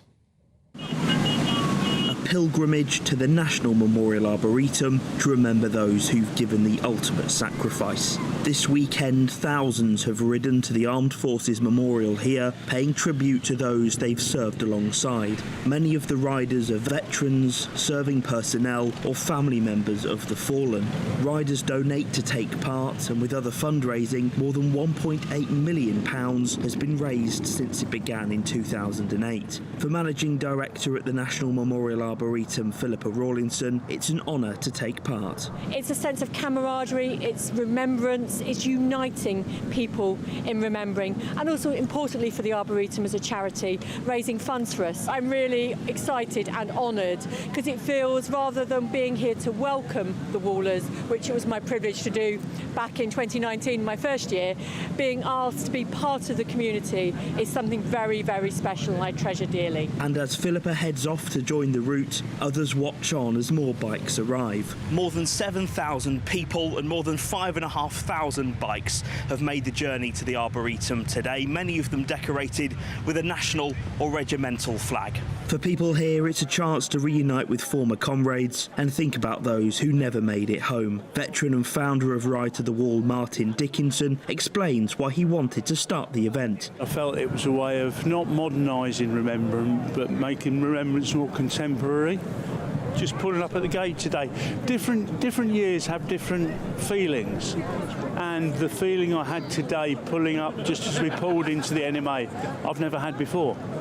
And it was quite an emotional feeling. People ride here from across the UK and from even further afield. For veterans Phil and Dave, it's been a journey all the way from Spain. It's the times we had together, and people shed tears here, and it's the only place I know where men shed tears is here. All servicemen are part of that huge group, and you never let it go. The biggest emotion I had was one year I came here, and all the time I've been at the wall, I've seen names, but I went to lay a wreath, and as I walked up, I looked up the wall, and there was 2 of those names that are my friends that died. Sorry, it's getting to me now, but yeah. Whilst each of these bikers ride for someone different, they all ride together. Jack Carson, GB News. Isn't that grand? That is lovely. That makes you proud. It is beautiful, and love seeing all those medals from different campaigns, different eras. He could recognise what medals are. I wouldn't know. The grumpy ex-Royal Marine with the Falklands medal, I thought that was particularly wonderful as well. And you can feel the emotion in their voices as well. They show it too, but it's amazing how it doesn't leave you, the emotion, doesn't it? Especially when you can get back together with others, is that they talk very emotionally about just the camaraderie. And I do love how so much of our veteran community process and the commemoration process involves making journeys, right? Pilgrimages. And we often have the taxi charity for military veterans on the channel, and they drive all the way up to Arnhem in September for Market Garden. They drive all the way down to Normandy for D-Day as well. And I think going on a journey with veterans is part of that process as well. I think it makes it more meaningful if you can go with veterans. I have been to the Normandy beaches to work, to report, to do various programmes from, but I've never been able to stay long enough to actually just soak it all in. Oh, we should go. And I'm gonna go this year. That's brilliant. That'd be wonderful. Yeah. Well, I think there's lots coming up with Camilla Tominey in a moment, because there's so much to discuss in Manchester, least of all the horrors that have occurred in that city this week. She's got a big interview with Kemi Badenoch. And we are very interested to hear what she says, particularly on the party holding its nerve with her bold new plans. There's a lot of conversation to be had about immigration in this country. The Conservatives definitely have a place to play in that chat. I wonder if it'll change their fortunes at the moment. So, Camilla Tominey coming up next from me and Charlie. Ta-ta. Bye-bye.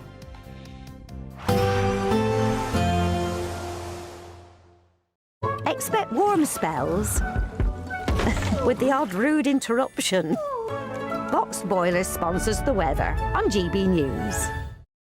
Good morning and welcome to your latest GB News weather update from the Met Office. Whilst today will be quite a bit less windy and a tad warmer than yesterday, we still have some pretty strong winds across more northern and eastern parts of Scotland this morning. A yellow wind warning remaining in place until midday. But most of us will begin the day with some sunshine, particularly in the east and the south. And whilst there'll be a few showers in the west, most of these will be lighter than on Saturday. So 1 or 2 showers this afternoon, but more especially across western Scotland. Here, quite a bit wetter with some more persistent rain developing through the course of this afternoon. Here, quite cool, once again, 13 or 14 degrees Celsius. But in the south, a warmer day to come, 15 or 16 degrees quite widely, and those winds quite a bit lighter than they were yesterday, so feeling that much warmer. So a fine end to the weekend in the south, some late spells of sunshine for many of us. We will run into thicker clouds as we move northwards though across Wales, more especially northwestern parts of England, some outbreaks of rain for Cumbria, and more especially so for western Scotland and Northern Ireland. Some of that rain fairly persistent across the Highlands, and also turning increasingly breezy here as well, so a fairly damp end to the weekend for western Scotland. Otherwise, it will be northern parts of the UK that's still at risk of seeing some rain at times through the course of Sunday night, particularly heavy across the north of Scotland, moving into Shetland and Orkney by the morning. Further south, though, across England and Wales, we'll hold on to mostly dry conditions.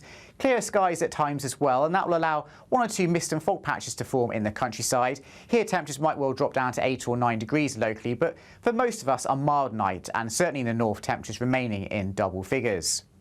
So a wet and windy day to come on Monday for western Scotland, some persistent rain for the Highlands and turning heavier as we go into the afternoon. Otherwise, for northeastern parts of Scotland, Northern Ireland and the vast majority of England and Wales, once any morning mist and fog patches clear, it will be a fine day with some warm spells of sunshine. Temperatures will be above average for the time of year, reaching highs of between 18 and 20 degrees Celsius. Expect warm spells with the odd rude interruption. Box Boilers sponsors the weather on GB News.